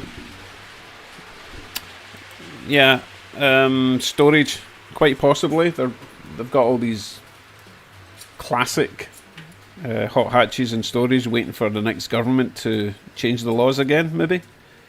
Because I don't see how else you're going to get them street legal. They're going to end up in a museum at this point, you know.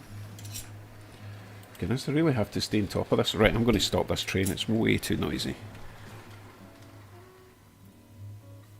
Let's see. What have I got that can hook up to this knuckle coupler?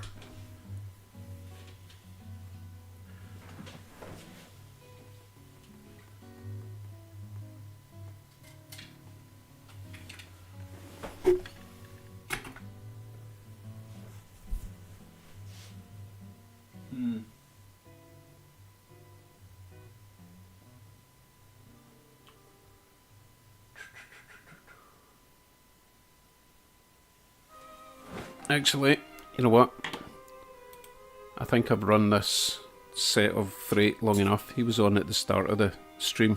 I'm getting bored with that, so I'm going to remove that. Maybe run the via rail round for a wee while. Let's do that.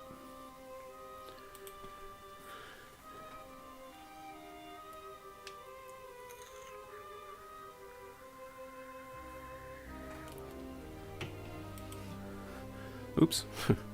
Vape. Saw a wee sad face there from Collins Railroad. Are you sad because I've taken that train off? Would you like this one, or maybe I've got a few PA ones. Do you want a PA1 passenger setup? Would that make you happy? I'll wait.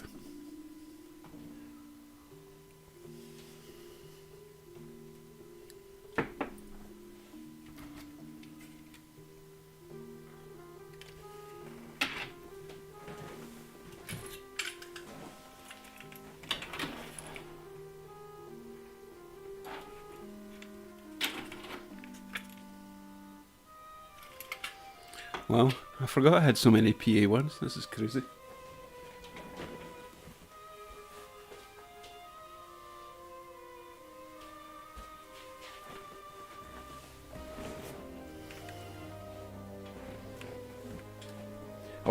Okay, right. So Colin wants... He wants a PA1 with passengers. Oh my goodness. You know what? I didn't realise I had so many. So I've got this one, which is DC.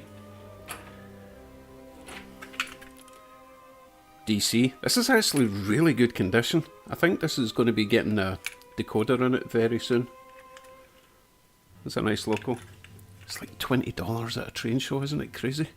I think a lot of people find the PA ones ugly and they just don't buy them. I think they're gorgeous. This one is not my favourite colour scheme, but again, really good condition. DC, that one. This one, again, DC, really good nick, and I've got the B unit for that one. And the other two, obviously, it's my favourite. DCC, and my Union Pacific, which is in bits at the moment because I can't remember what I was doing, but I can put that together. That's DCC. So I think I will. I think I'll run this one with the Rio Grande passenger coaches, just because they're yellow. It's the closest thing I've got. I just need to make sure the wires aren't going to fail. Yeah, I really need to fit one of these, one of them, and get a decoder in there. Oh wait a minute, I thought this was DCC. It's not. Sorry, I thought this was DCC. No, I was thinking I could do a DCC conversion tonight, but no, I'm not awake enough for that.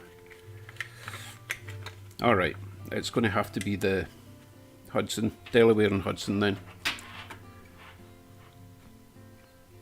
Will it? No, they're equally as noisy, so it doesn't really matter. Right, let me get this, make sure I've got the wires out of the way before I hook it up to coaches. Definitely not, it's not even closing the shell, so I've definitely get hooked some wires in there. Hold on.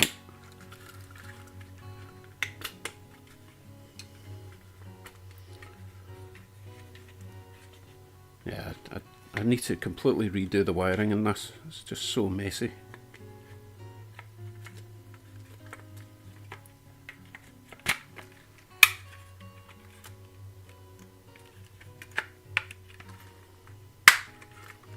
Right, let's see if this goes round without too much noise.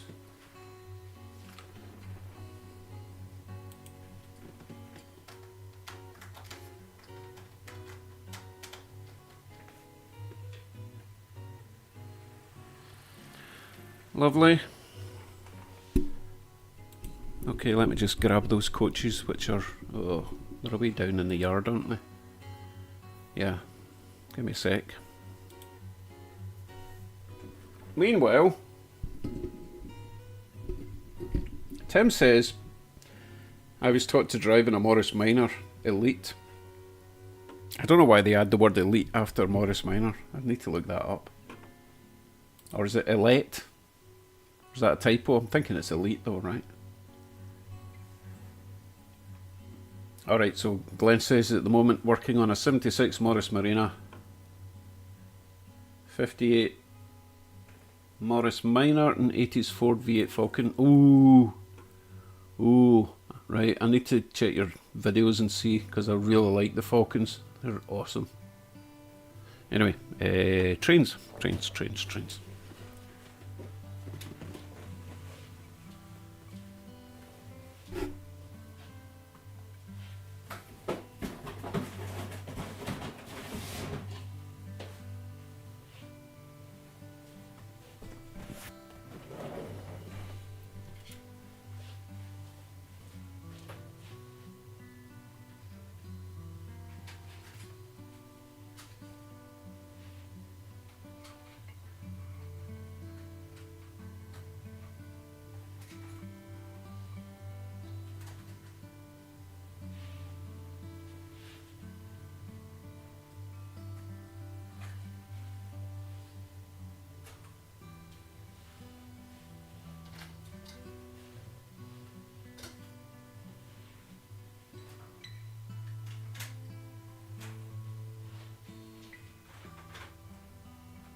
Oh, this would be nice if it had sound, DCC and sound, wouldn't it?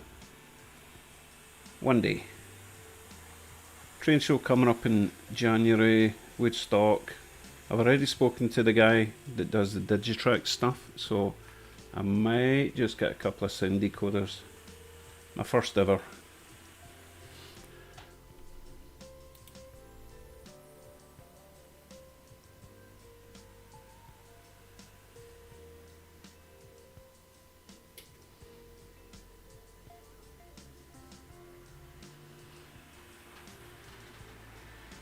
And we're off.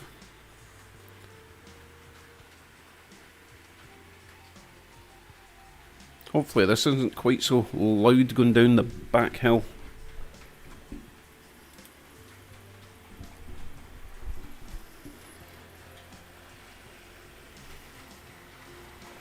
All I want for Christmas is a real grand version of that PA1. But I can't justify the price.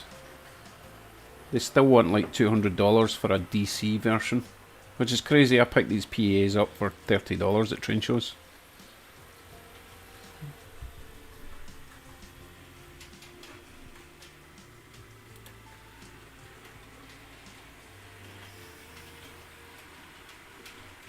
Good night, Corey. Thanks for dropping by and have a great Christmas time.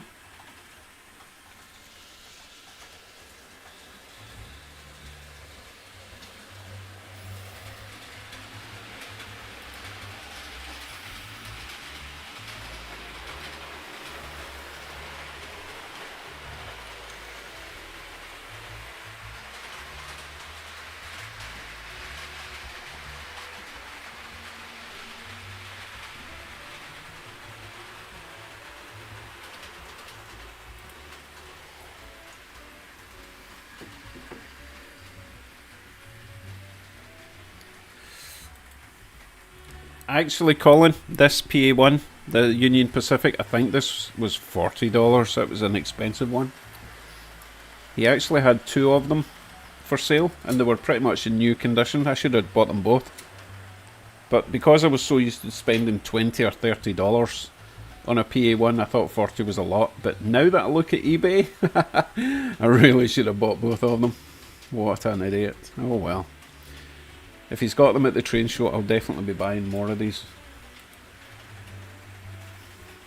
I'm not so obsessed with the detail yet that it matters to me, you know, if they're not perfect. As far as I can tell, these are detailed enough for me. Probably because I've never seen them in real life and I don't know the history of them, so I don't know really what I'm looking for.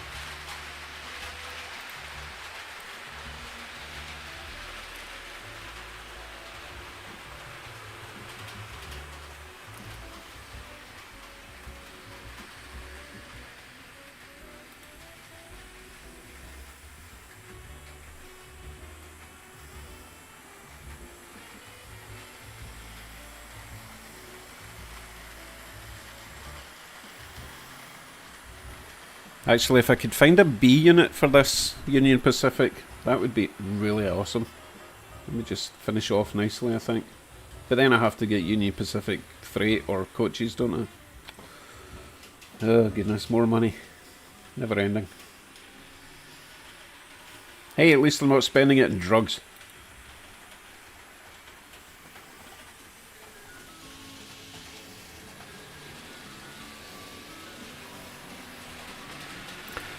That's a weird thing, because when I first saw the PA one, I thought, oh, that looks ugly and out of proportion. But then when I saw one at the train show, the blue one, which is the one I love just most, that one there. When I picked that up at the train show, I was like, wait a minute, the proportions in this are actually really, really spot on. And ever since then, I just love these things. They're so nice. Don't tell everyone though, because everyone will start buying them and the prices will go up. Because, like, you could easily spend just $30 on that, like I did. But then they would want, like, $60 for... I don't know. Something like that. Which I don't think's nearly as nice looking as the PA ones. It's just what people like at the time, right?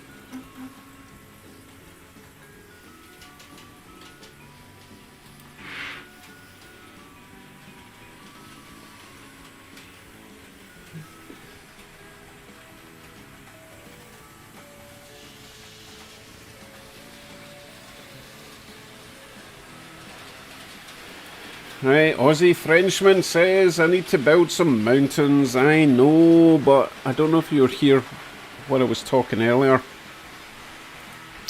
But I've got a bit of a dilemma at the moment, because I've really been considering redoing the whole track so that I can have 2 loops. And basically, let me try and explain this. The sections below me, rather than coming away in and doing that sort of peninsula thing, I could actually just join them straight across. Obviously I'd need to duck under or build a lift bridge, but it means that I've already got kind of 2 loops that I could connect in the middle of the room. And if I start redoing the track, then I don't want to be building scenery that I might have to rip out. You get me? So that's where I'm at. I can't quite decide. I'm just holding off for now. And I'll look at it again in the new year and decide if we're going to redo it. But remember, if I rip up the track, I won't be able to play with trains until I get it all done. And I don't know if I could survive without playing with trains every day.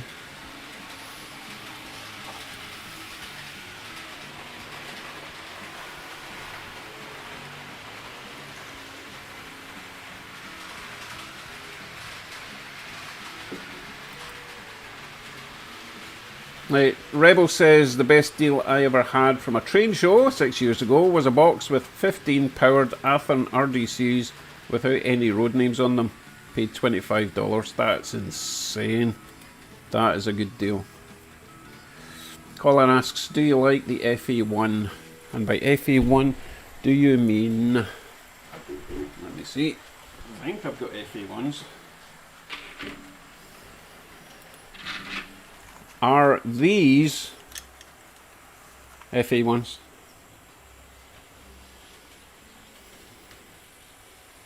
If so, then yes, I really like them. This is a Proto 1000, which is amazing. I custom painted some coaches to go with that. It looks really good. And this also... No, this is a Walthers, I believe. No, this is a Lifelike Proto 1000. These are both basically the same. Wait a minute, is this a... This might not be a Proto 1000. I don't know, it's really heavy though. This might be a train line. Regardless, they are both DCC and they run so good and they look great. So they're a wee bit different from the other sort of CNF units that I've got, like this. Slightly longer bonnet on them, or hood. One window there, 2 windows there. One big fat vent at the top, lots of little vents there. Very similar apart from that. Oh my goodness. So, the one on the right, so... Your right or my right? That's right. Alright enough, these are not the same. That one's only got 1 window. I don't know. Yeah, I suppose I do like them then. I like them all. Don't make me choose.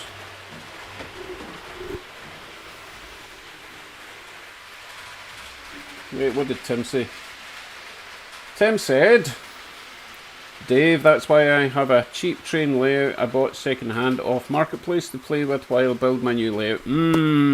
Interesting. I do have a spare room that I could set up an 8x4 and just have a loop.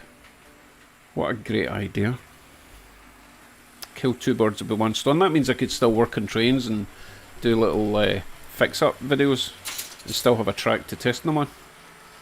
You guys are a terrible influence on me. I'm running out of space. I need to put these trains back.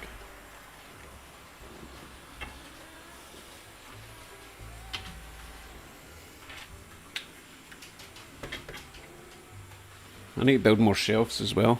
Anyway, back to the trains.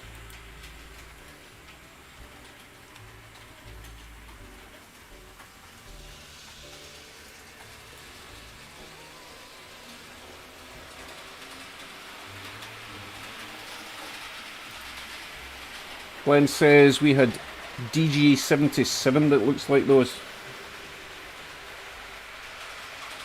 Sorry, DG770.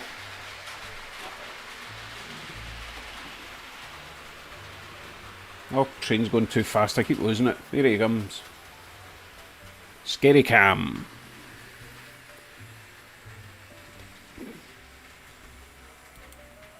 Is it possible that I've got too many trains?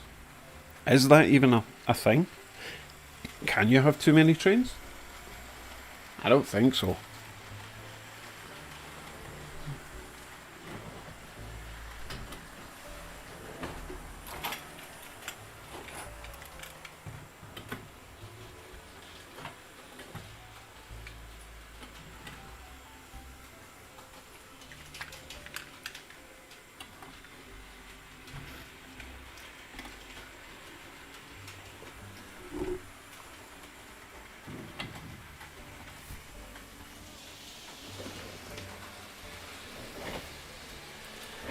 That's what I thought, Tim. Yeah, I don't know where I heard that you could have too many trains. Maybe it was from my wife or something, but what does she know? Sorry, dear. Hope you're not watching. She'll be sound asleep by now. I hope. Or no Christmas for me.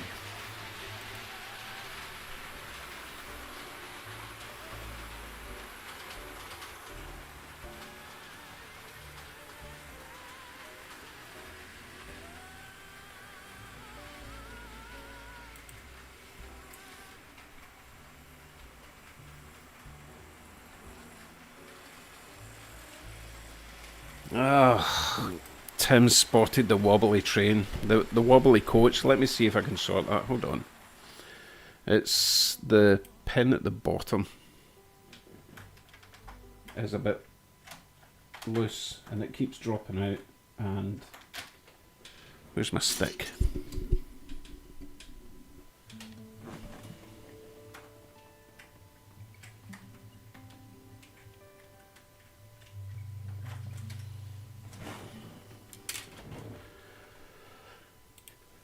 Right, you see that pin there? It just... Oh, I was going to say it just falls out, but apparently it doesn't. But there is a bit of give. I can push it in quite far, but if I go too far, then there's not enough articulation. It does need to wobble a wee bit. But yeah, I suppose if I could put more weight in it, it would help. Alright, let's try that.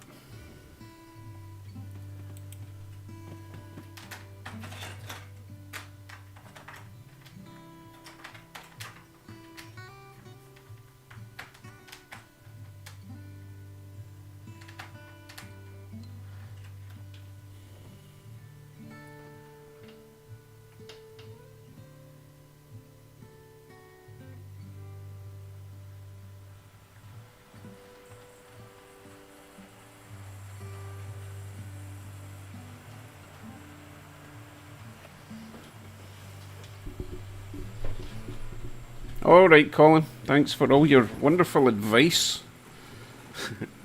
I'll see you in the next one. Thanks. Bye.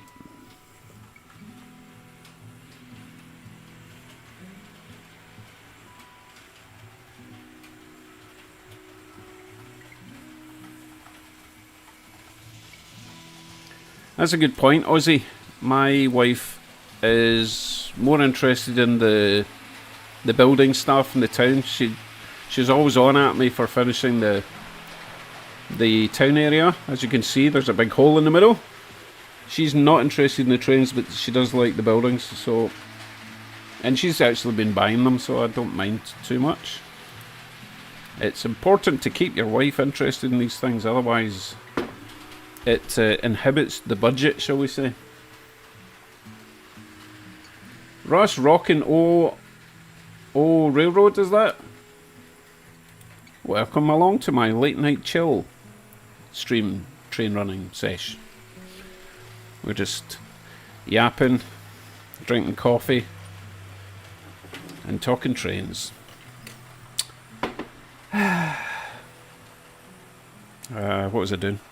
Oh yeah, we were going to see if we could fix the wobble in that. So we'll check the bridge cam and see if the last coach is still a wobbler.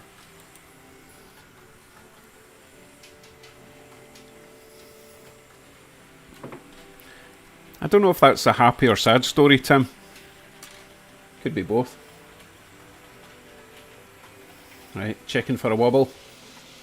Are we still wobbling at the back? Oh, I can't really tell in that cam. Let's try the town.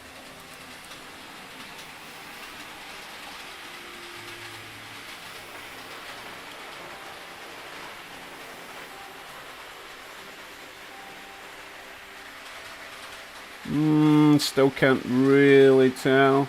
No, it looks a bit better there. Right, we'll try this cam. See if there's a wobble. Hello, Rebel. You've not missed anything. Right, are we wobbling at the back? Oh, I think that looks better, doesn't it?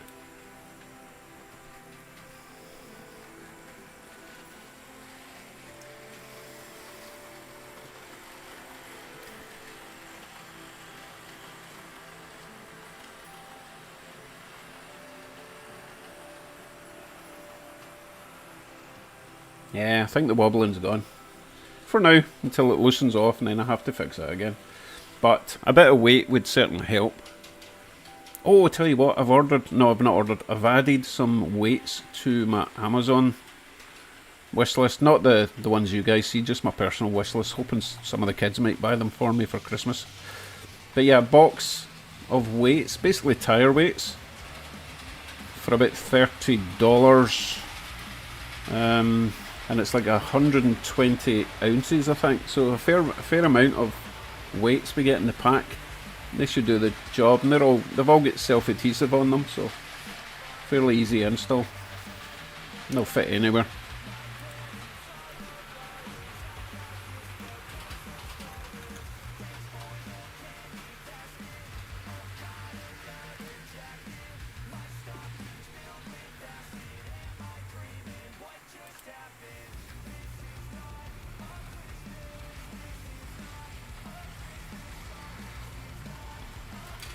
The thing about nuts is they're not actually very heavy. I do have lots of nuts because I work in cars, or at least I used to, but recently I've not been working in cars anyway.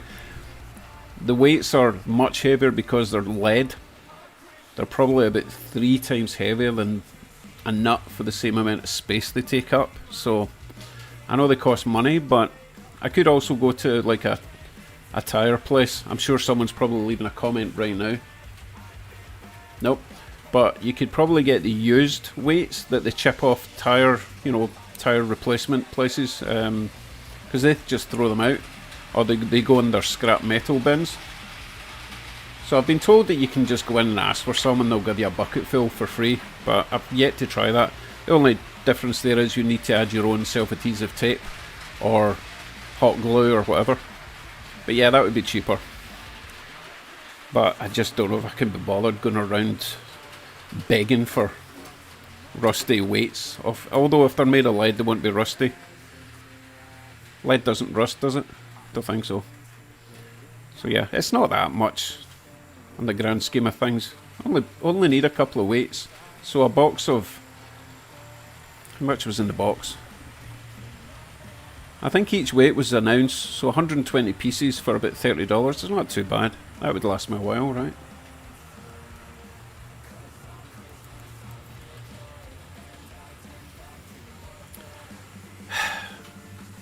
Okay, so this isn't really... It wasn't meant to be a Christmas stream, so I don't have a fire in the background. However, I do have my Christmas hat. There. Does that make it more Christmassy for you? It's a bit hot though for wearing this fur hat. I wear it for a wee while. Sacrifices.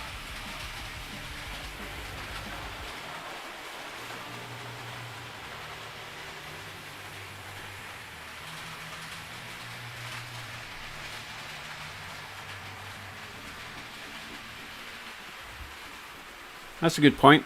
I've probably got a box of fishing tackle that I've not touched in 20 years, and I'm sure it's got lots of lead weights, but they're all going to be round, sort of pear-shaped. They don't fit very well in places, and they wobble, and they're hard to stick on.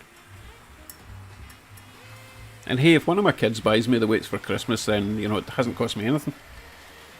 Talking of which, I still need to buy my kids Christmas presents, and I've really only got tomorrow to do it, because I'm not going near the shops. I don't think I'm even going to leave the house on Saturday, Sunday, because where we live, it's right next to a whole shopping area, and as soon as you leave our little street, it's just chaos. You cannot.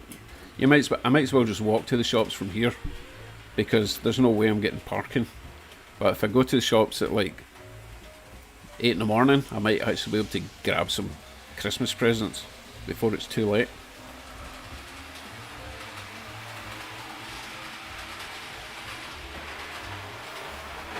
Uh-oh! There's been a terrible accident.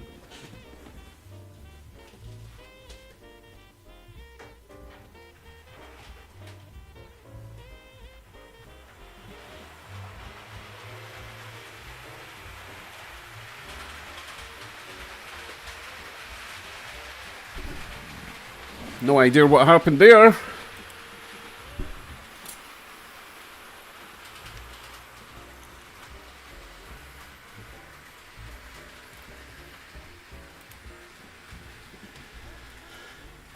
Yes, it's you guys are. Let me think. You guys are in the middle of summer down south, aren't you? When I say down south, I mean down under. Australia, New Zealand. Yeah, you're in the middle of summer. I'm a wee bit jealous. I do love summer. But hey, enjoy it while it lasts. I don't know how long your summer is in Australia. Where I am, it lasts for about, the good weather lasts for about 5 months, which is pretty good. Yeah, it usually kicks off halfway through May, June, July, August, September, starts getting cold in September. Yeah, 5 months. That's pretty good. I know they get even better summers down in the States. But it's nice to have seasons. I'm not used to that coming from Scotland.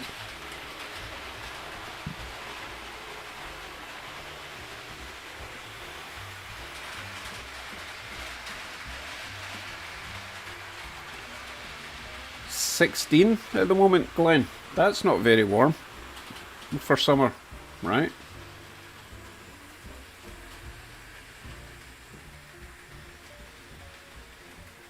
Sorry, I'm reading all this crucial information I'm getting from you. Oh, meanwhile, trains.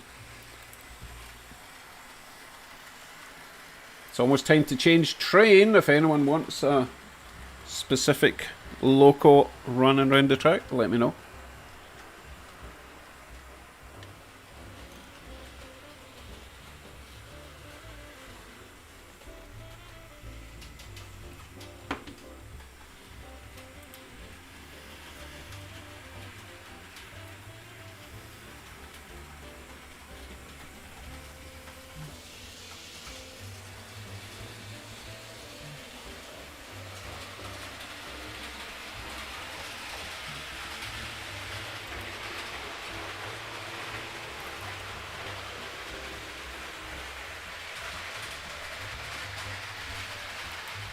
Green steamer it is, and I'll find the passenger coaches for it as well. I'll do that while this is running round, okay?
Well, that took way longer than I expected.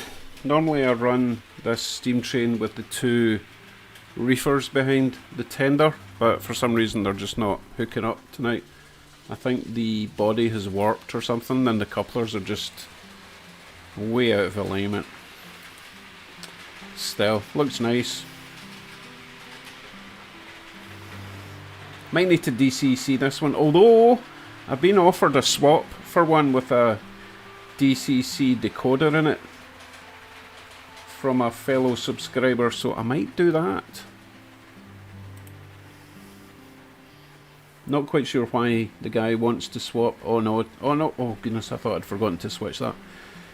Not sure why he wants to swap for a non-DCC, but hey, I'm sure he's got his reasons. So that could be good. It's exactly the same train except it's DCC. Maybe he just doesn't like DCC. It's a nice looking train, isn't it, Tim? I think this is the first steam train I got that I really liked and decided that I need to get more, and now I really like them. I think it's because the ones I had before were just cheap and nasty, and they didn't work around the track very well, and they were loud, whereas this one's silent and smooth. It's awesome.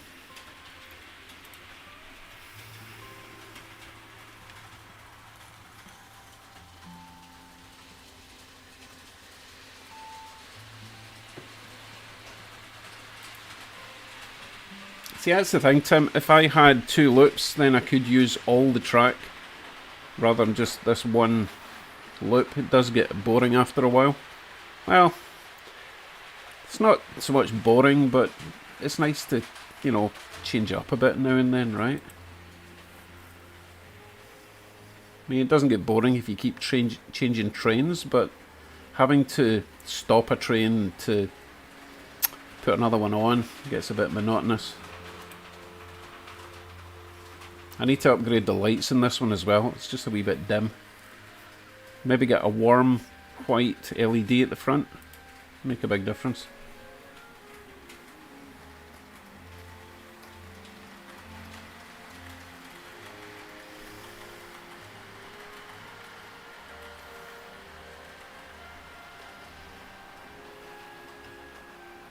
These are quality coaches. You don't see any wobble from these ones. I got these off Marketplace, had to drive for like nearly 2 hours to pick these up, but well worth it. Good price, and they look brand new, and as I say, they don't wobble like those yellow Concord ones I got.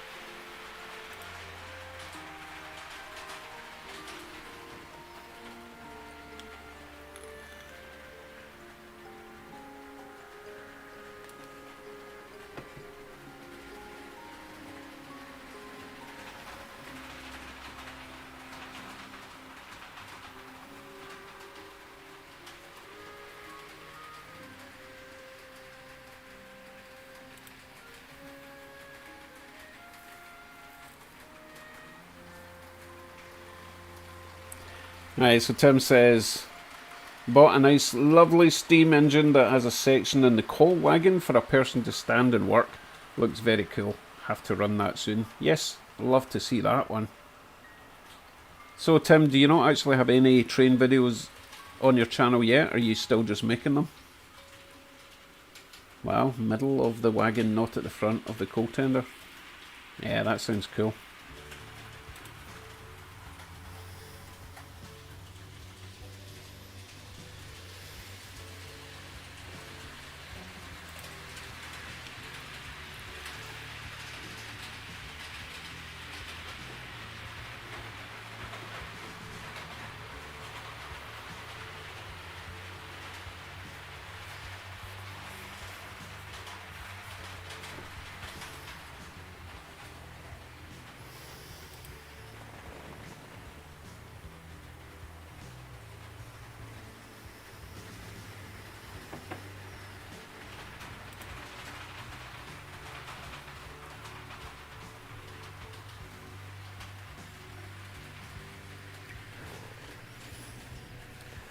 Excellent, Tim. It would be nice if you managed to drop one on Christmas Day as your premiere. That'd be nice. I'll certainly fire a lot of people your way. Check you out. I don't mean check you out that way, you know. Unless you're into that. But no, check out your channel.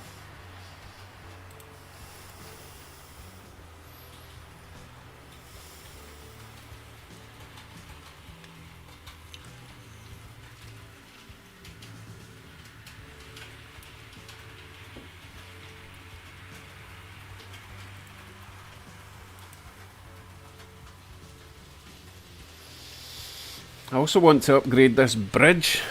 I just want one complete bridge up here, but I'm going to have to make it. I've been looking and looking to find a, basically it's a, how long is that? 2-foot bridge it needs to be, and I cannot find one, and I can't find a decent 3D print file to make my own either. So I might make one out of balsa wood or whatever you guys call it over here, the really fine wood that you use. It'll take a while though. And then I might have to make it twice the width because I want to do 2 loops, who knows. Thank you, Russ. I try my best to make my trains run as good as possible, and that's all down to fine-tuning the track, as you probably know.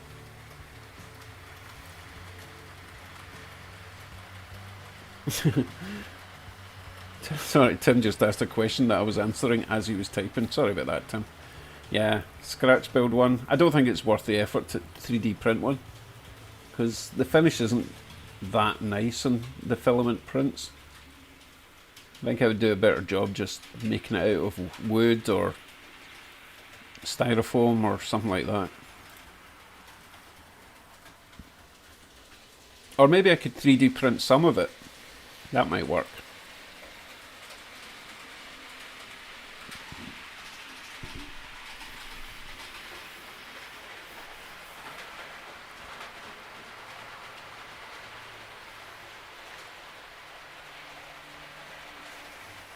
Yeah, I call it balsa wood.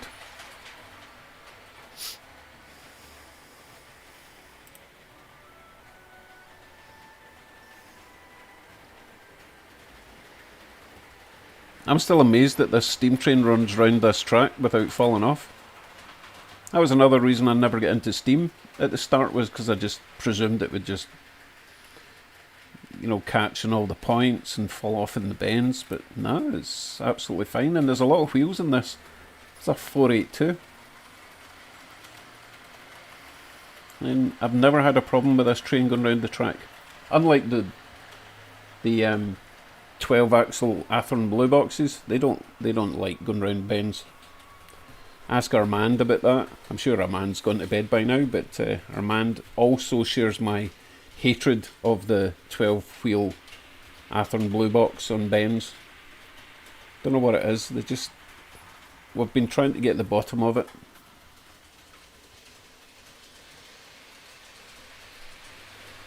So Tim, what is a radius 3 in inches? For example, these are all 18-inch radius, and I don't know what you would call that. Would that be like a radius 2 then, if it's 18 inches? If you even know.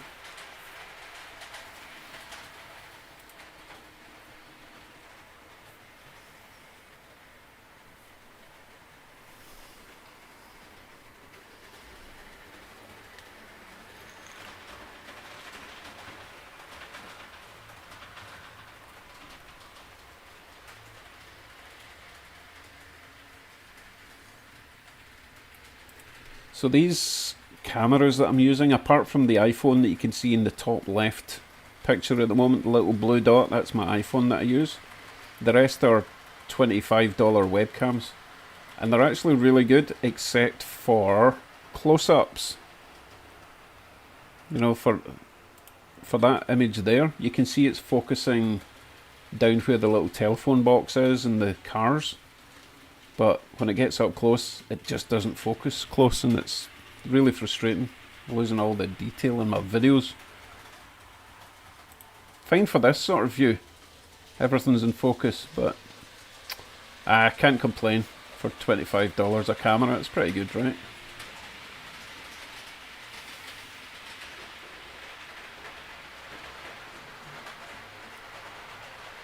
Oh my goodness, Armand has upgraded. He's got rid of all his Athorns. It's a shame. I still like the Athorns, but it's very frustrating because like 90% of the time they'll go round my track and then just that other 10% they'll just fall off for no reason.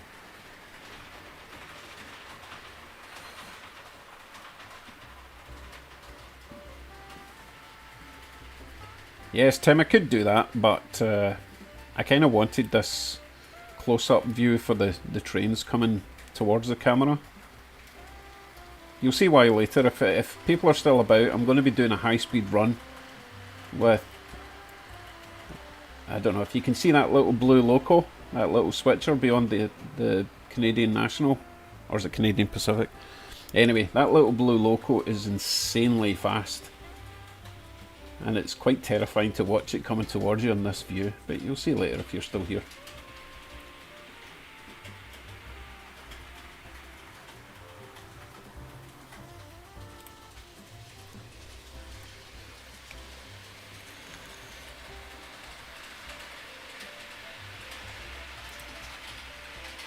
It's not that I want to scare the viewers, but it's quite incredible that this train can make it round my track at full speed. Not this train, the train I was talking about. I'll show you soon. I'm just enjoying watching my steam train go round, hope you don't mind.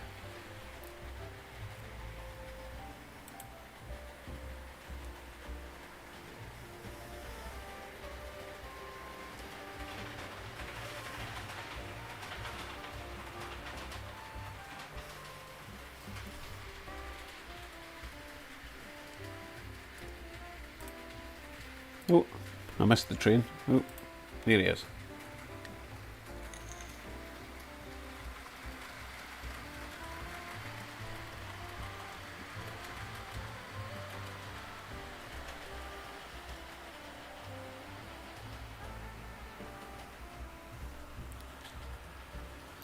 Is it just me, or does that middle passenger coach have a darker roof than the other two?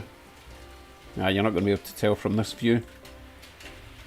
And you're certainly not going to be able to tell from this view. You wait till it comes back round to the yard.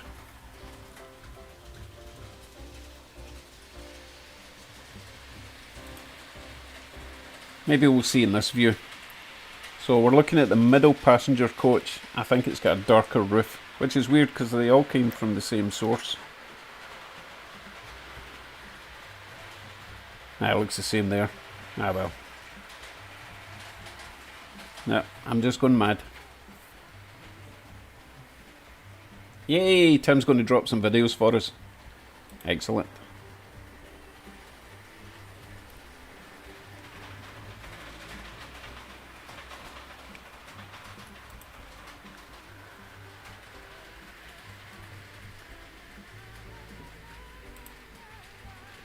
Okay, this is the view that I thought I could see the middle coach being a slightly different shade of black.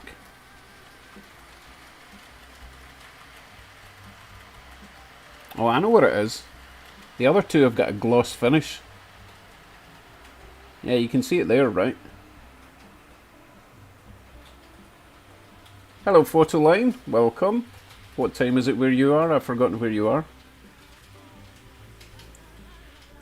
It is 1:30 in the morning where I am.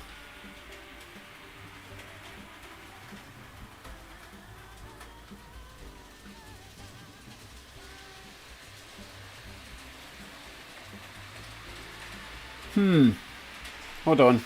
You know what? Let me check something there, man. I might have something interesting.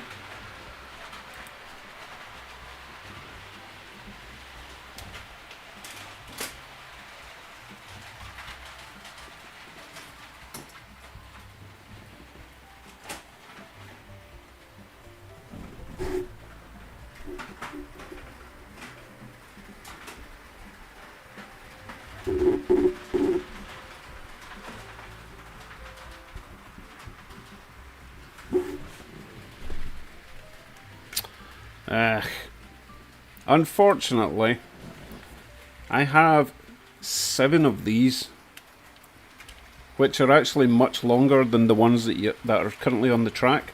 And I was hoping that one of them was the the curvy one at the back that you were talking about, but they're all like this. And I was trying to think why I'm not running these, but it's because they've all got horn hook couplers, and the ones I'm running just now are no, the ones I'm running are, why am I not running these? Probably because they're much longer and they would look silly. Sorry, I was just noticing that I've got a dead spot up there. I don't have a camera pointing at that bit, but I must have a bit of dirty track.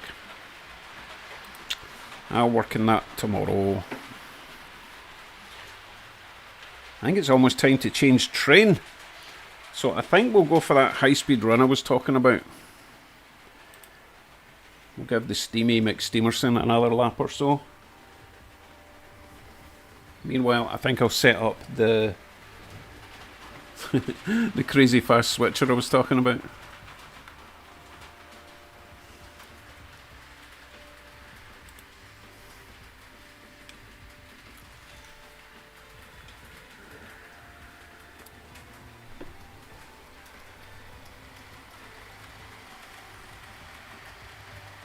Photo line says it's 11:30 Mountain Standard Time. I don't know what Mountain Standard Time is. But is that AM or PM? Because I don't know where you are. Oh, wait a minute. I've got a list. I think I know your name. Hold on. Oh, no. See, I've got... Oh, no. Photo line is David. Or Dave. Hello, Dave. Yeah, definitely got a dead spot up in the mountain there. Right. Let me set up this other train.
Okay.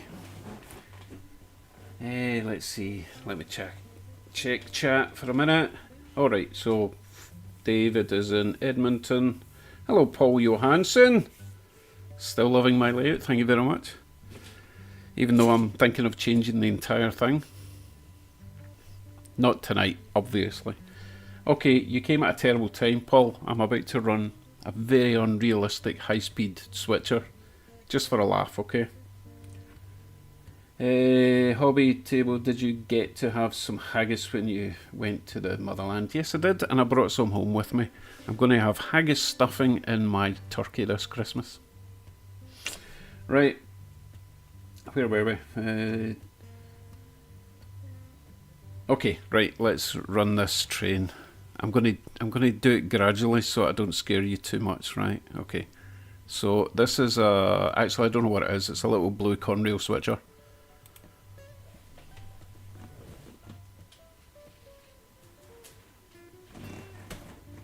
Wait, I can't be running the steam train at the same time, that would be dangerous.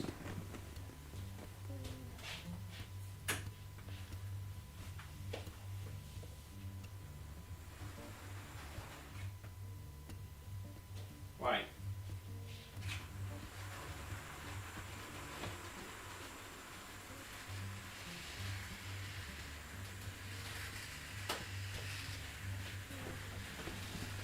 So, I added some extra weight to this little switcher because it was kind of falling off the track because it was going so fast. And I also added an LED at the front, which is really nice. Well, I think it's really nice. Anyway, we're at quarter speed. And I'll turn it up another quarter for each lap, okay?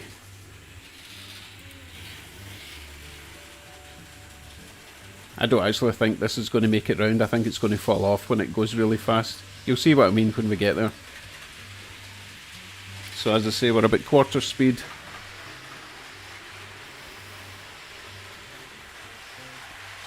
And if anyone wants to let me know what this switcher actually is, by all means, leave a comment. Right, moving up to half speed.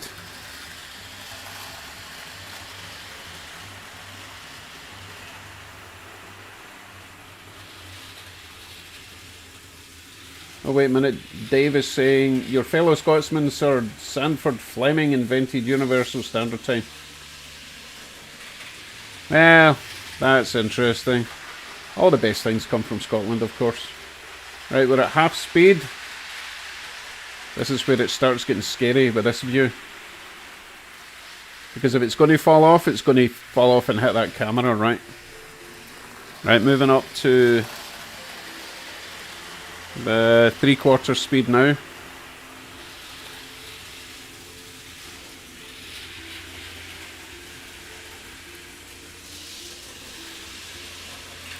Oh, wrong one.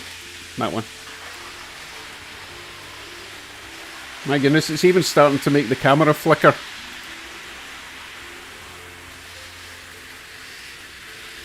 Okay, we're almost ready to go up to full speed, Captain. Oh my goodness, we're actually still at 3/4 speed. I'm way too close to this mic. I don't want it all bursting your eardrums.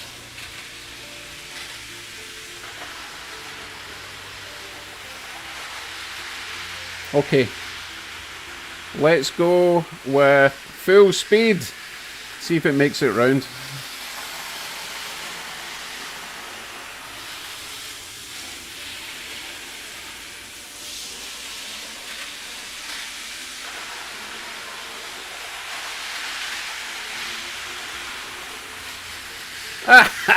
That's insane. I told you it was fast though, right?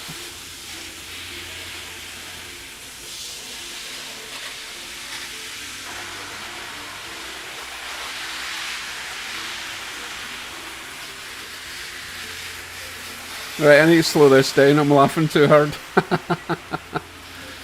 Oh boy. So, I don't even know what make that is. But it's really fast and smooth, and it doesn't fall off my track. Hey, is anyone else's screen flickering now and then? I'm getting a bit glitchy on my end.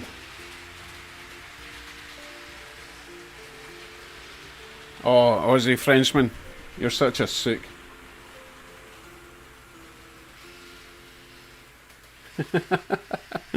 Centipede on a hot sidewalk, indeed. Anyway, that was a bit of fun. But isn't that a nice little loco? Because it also does slow speed nicely as well. It's kind of useless at hauling a lot of weight though. There's just not enough weight in the Loco. I did try adding a lot of weight, but it's just not got enough traction to pull a lot of stuff. But hey, good fun. Sometimes you just can't be too prototypical. You'll just go mad.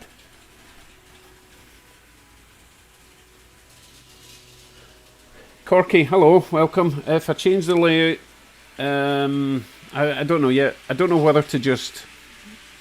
Well, wait, I'll show you.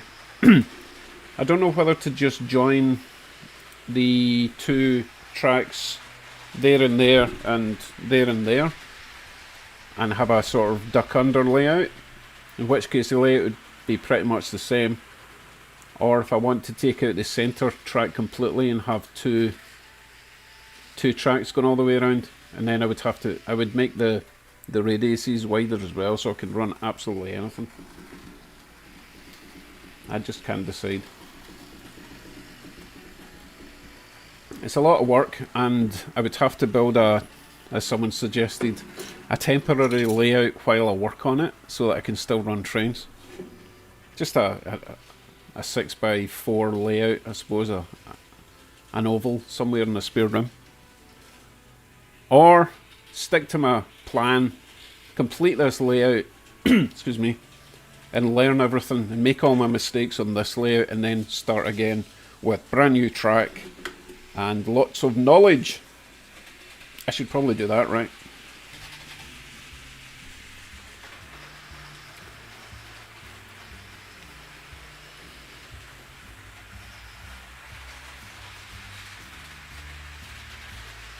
Okay, so yeah, Dave says it's glitching there too, which probably means that my PC it's basically too much in the cache. Trying to, I think it kind of autosaves this whole stream for me, so it's kind of running out of RAM. I think that's the problem. My PC isn't massively good. It was only like $250 from Canadian Computers second hand. It does the job though, but it doesn't store a lot of memory. So I think that's what's causing the glitching, or maybe it was just my high-speed run that did that. Right, yes, so I'm getting votes for keeping working on this layout. Learn, make my mistakes, and then the next layout should be much better. Yeah. I can still have fun on this track, obviously, as you just saw. But I would like to be able to run a constant loop while I'm, you know, playing with other trains and not having to constantly pick stuff up, put them back down. I would also like a bigger industrial area with lots of sidings, which would also mean I'm not having to constantly pick up trains and put them back in the track. It's a nice wee train, this, isn't it? Quite like it. Still don't know what it is, no one's told me. Okay, decisions made. I'm keeping working on this track. I'm not changing the layout for a while. Fine. Yes, a larger fiddle yard would be good, but I could turn this area here into just all tracks. I've got space for another five tracks in there. I was going to have a road going down the middle, but you know, I could just make that storage for trains.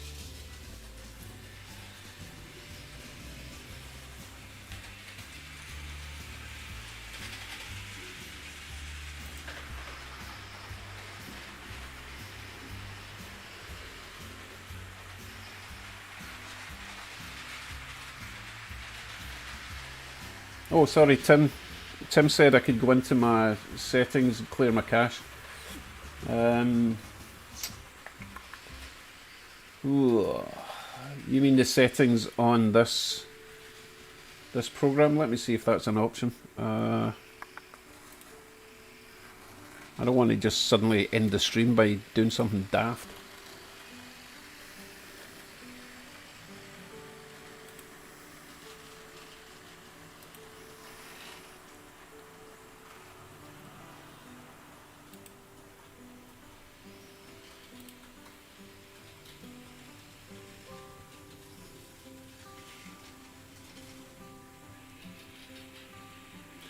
The problem with the less houses and scenery stuff is that my wife will lose interest completely, and I kind of need her support in this hobby, both financially and time.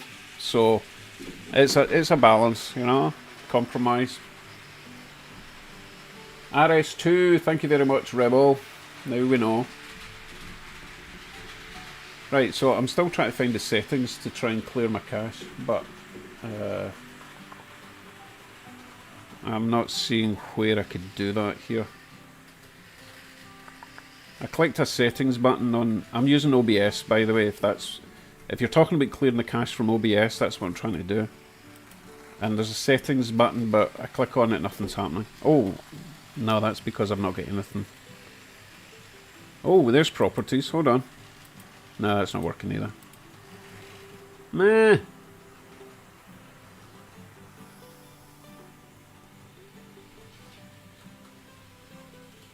You know what? The stream's going to be ending soon anyway, so I'll look into that at another time so that it doesn't happen. It does seem to happen towards the end of a stream, strangely enough. It's kind of like a timer.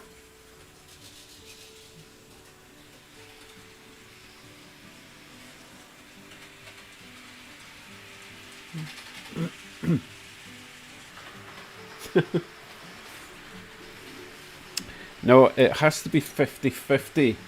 I get 50% of the trains and she gets 50% of the houses. I mean, of the layout for how... You get the idea. Has to be equal. Although I seem to be spending more money on it than she does.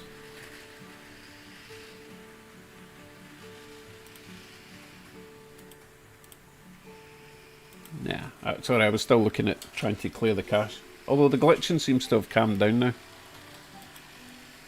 Maybe it was a YouTube thing. Right, Tim says, I have a program free called CC Cleaner. It cleans cache and other things for keeping the PC working great. Right, so it's a general cache thing. Generally, when my PC starts doing this kind of thing, I just do a restart. And that clears the cache, but obviously I can't do a restart while I'm running a stream. But yeah, I'll try it when I'm offline.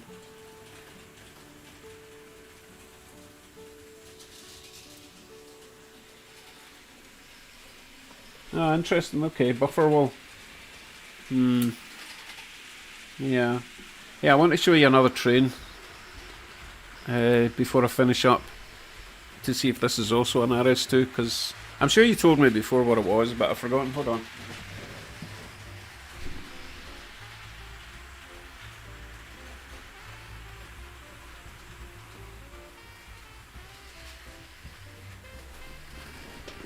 And I'll also run it around the track. Wait, let me stop the blue Conrail first.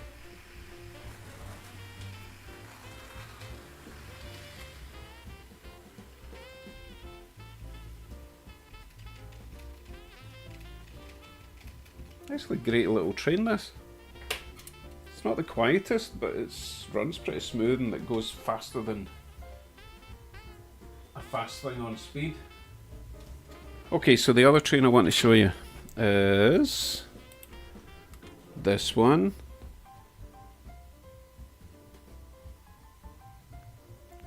Now, it's similar to this one, but I don't think it's the same. You tell me. Is it the same but a different year or something? I think it's the same. You tell me. Slightly different handrails.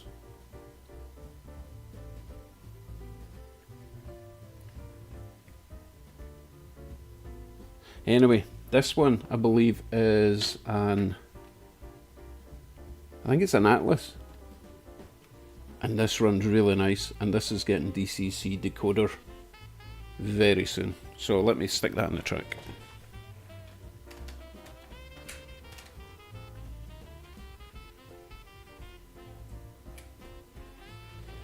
It's a great runner.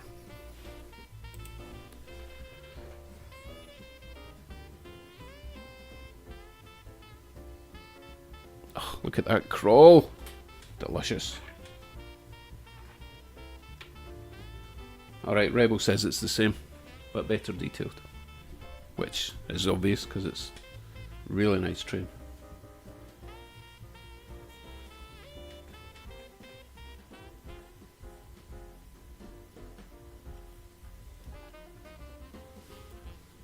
Oh, good night, Armand. I'll probably catch you on Facebook later on.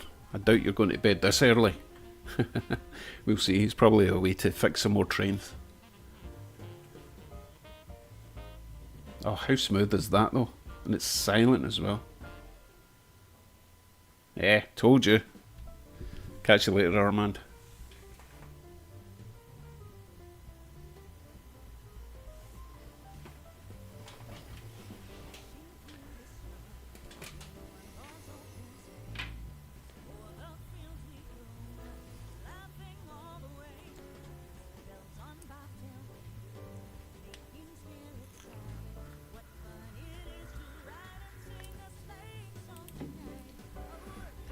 Yeah, I think I need to put a decoder in this one.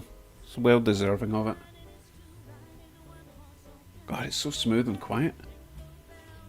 Right, this will be the last train I run tonight. I think I've wasted enough time. That's... oh my goodness, when did I start this? 11? It's 3 hours. How time flies when you're having fun.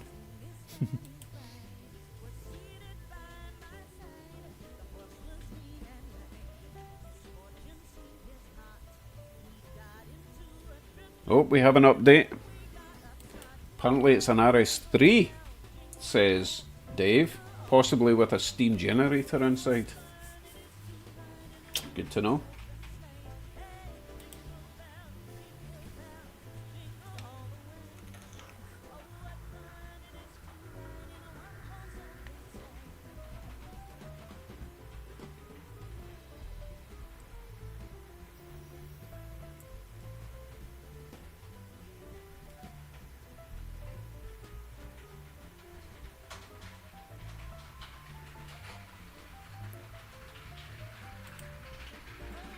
No, Corky, I need to get up really early and get to Walmart and do some last minute Christmas shopping, unfortunately. I think I've got derailment over there. Hold on.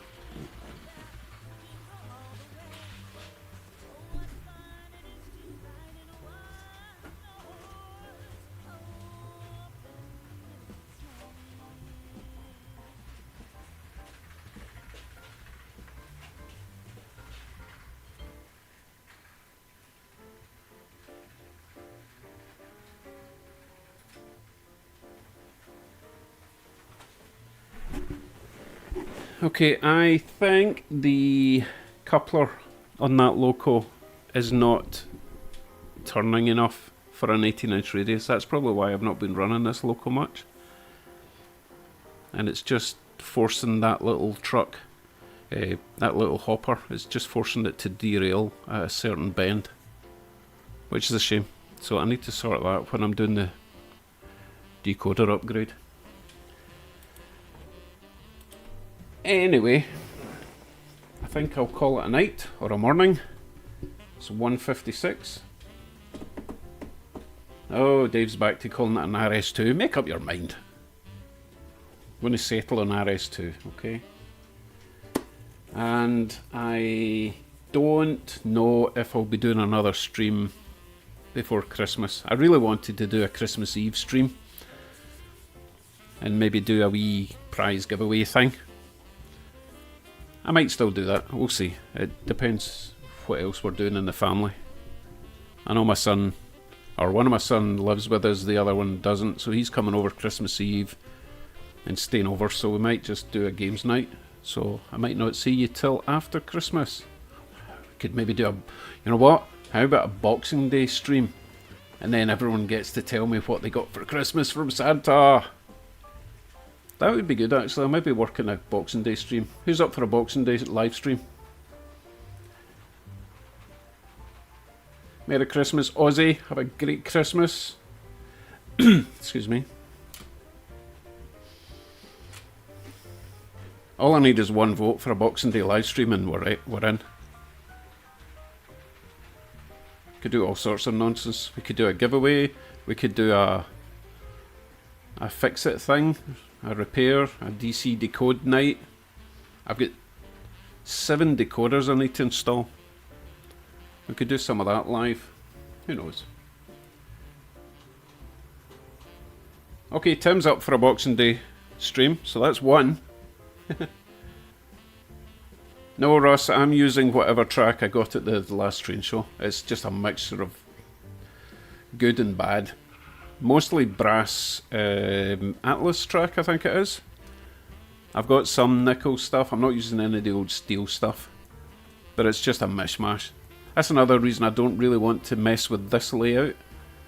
If I'm going to do another layout, I would rather start with whole new track, you know, proper sections of nickel flex track, which I can't quite afford at the moment. I'm too busy buying trains. But no, I just built the layout with what I could get at train shows.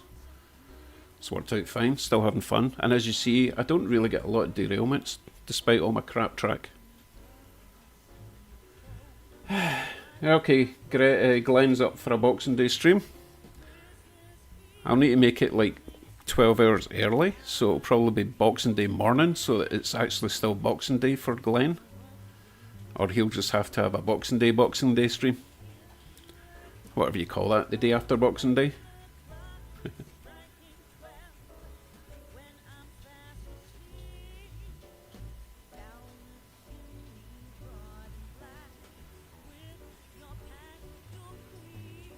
It does sound like fun, doesn't it? We can all just sit and play with our trains and just watch me in the background if you like. With my Christmas music. With our fat bellies full of Christmas dinners.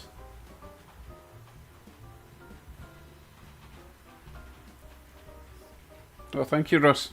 To be fair, I only started the channel a few months ago, relatively speaking. That was the end of April we started this. Come a long way, I think. Right, folks, it is time for me to bid farewell.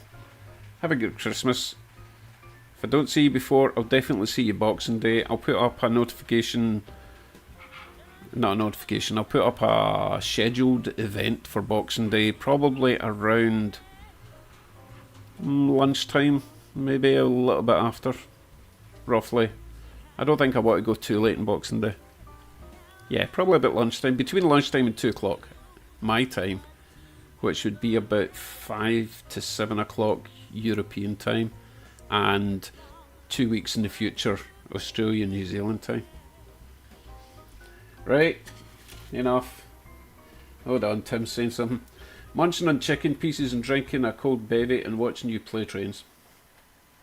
Is that now or Boxing Day? Or is that every day for you? Anyway, thanks Tim. Thanks Glenn. Oh my goodness. Mobile Avenue. Have you just joined? Because I'm just about to finish the stream. Or have you been lurking like some weirdo? Or did I miss your comments before? Good night, Dave, Photoline. Good night, Tim. Good night, Glenn. Who else? Good night, Russ. Corky, good night. Aussie Frenchman. Who else might still be here? That's probably it. Rebel, I think you are still here. Yeah, I think that's it. Yes, he is. Anyway, thank you. See you soon. That was fun. At least it was fun for me. Don't really care what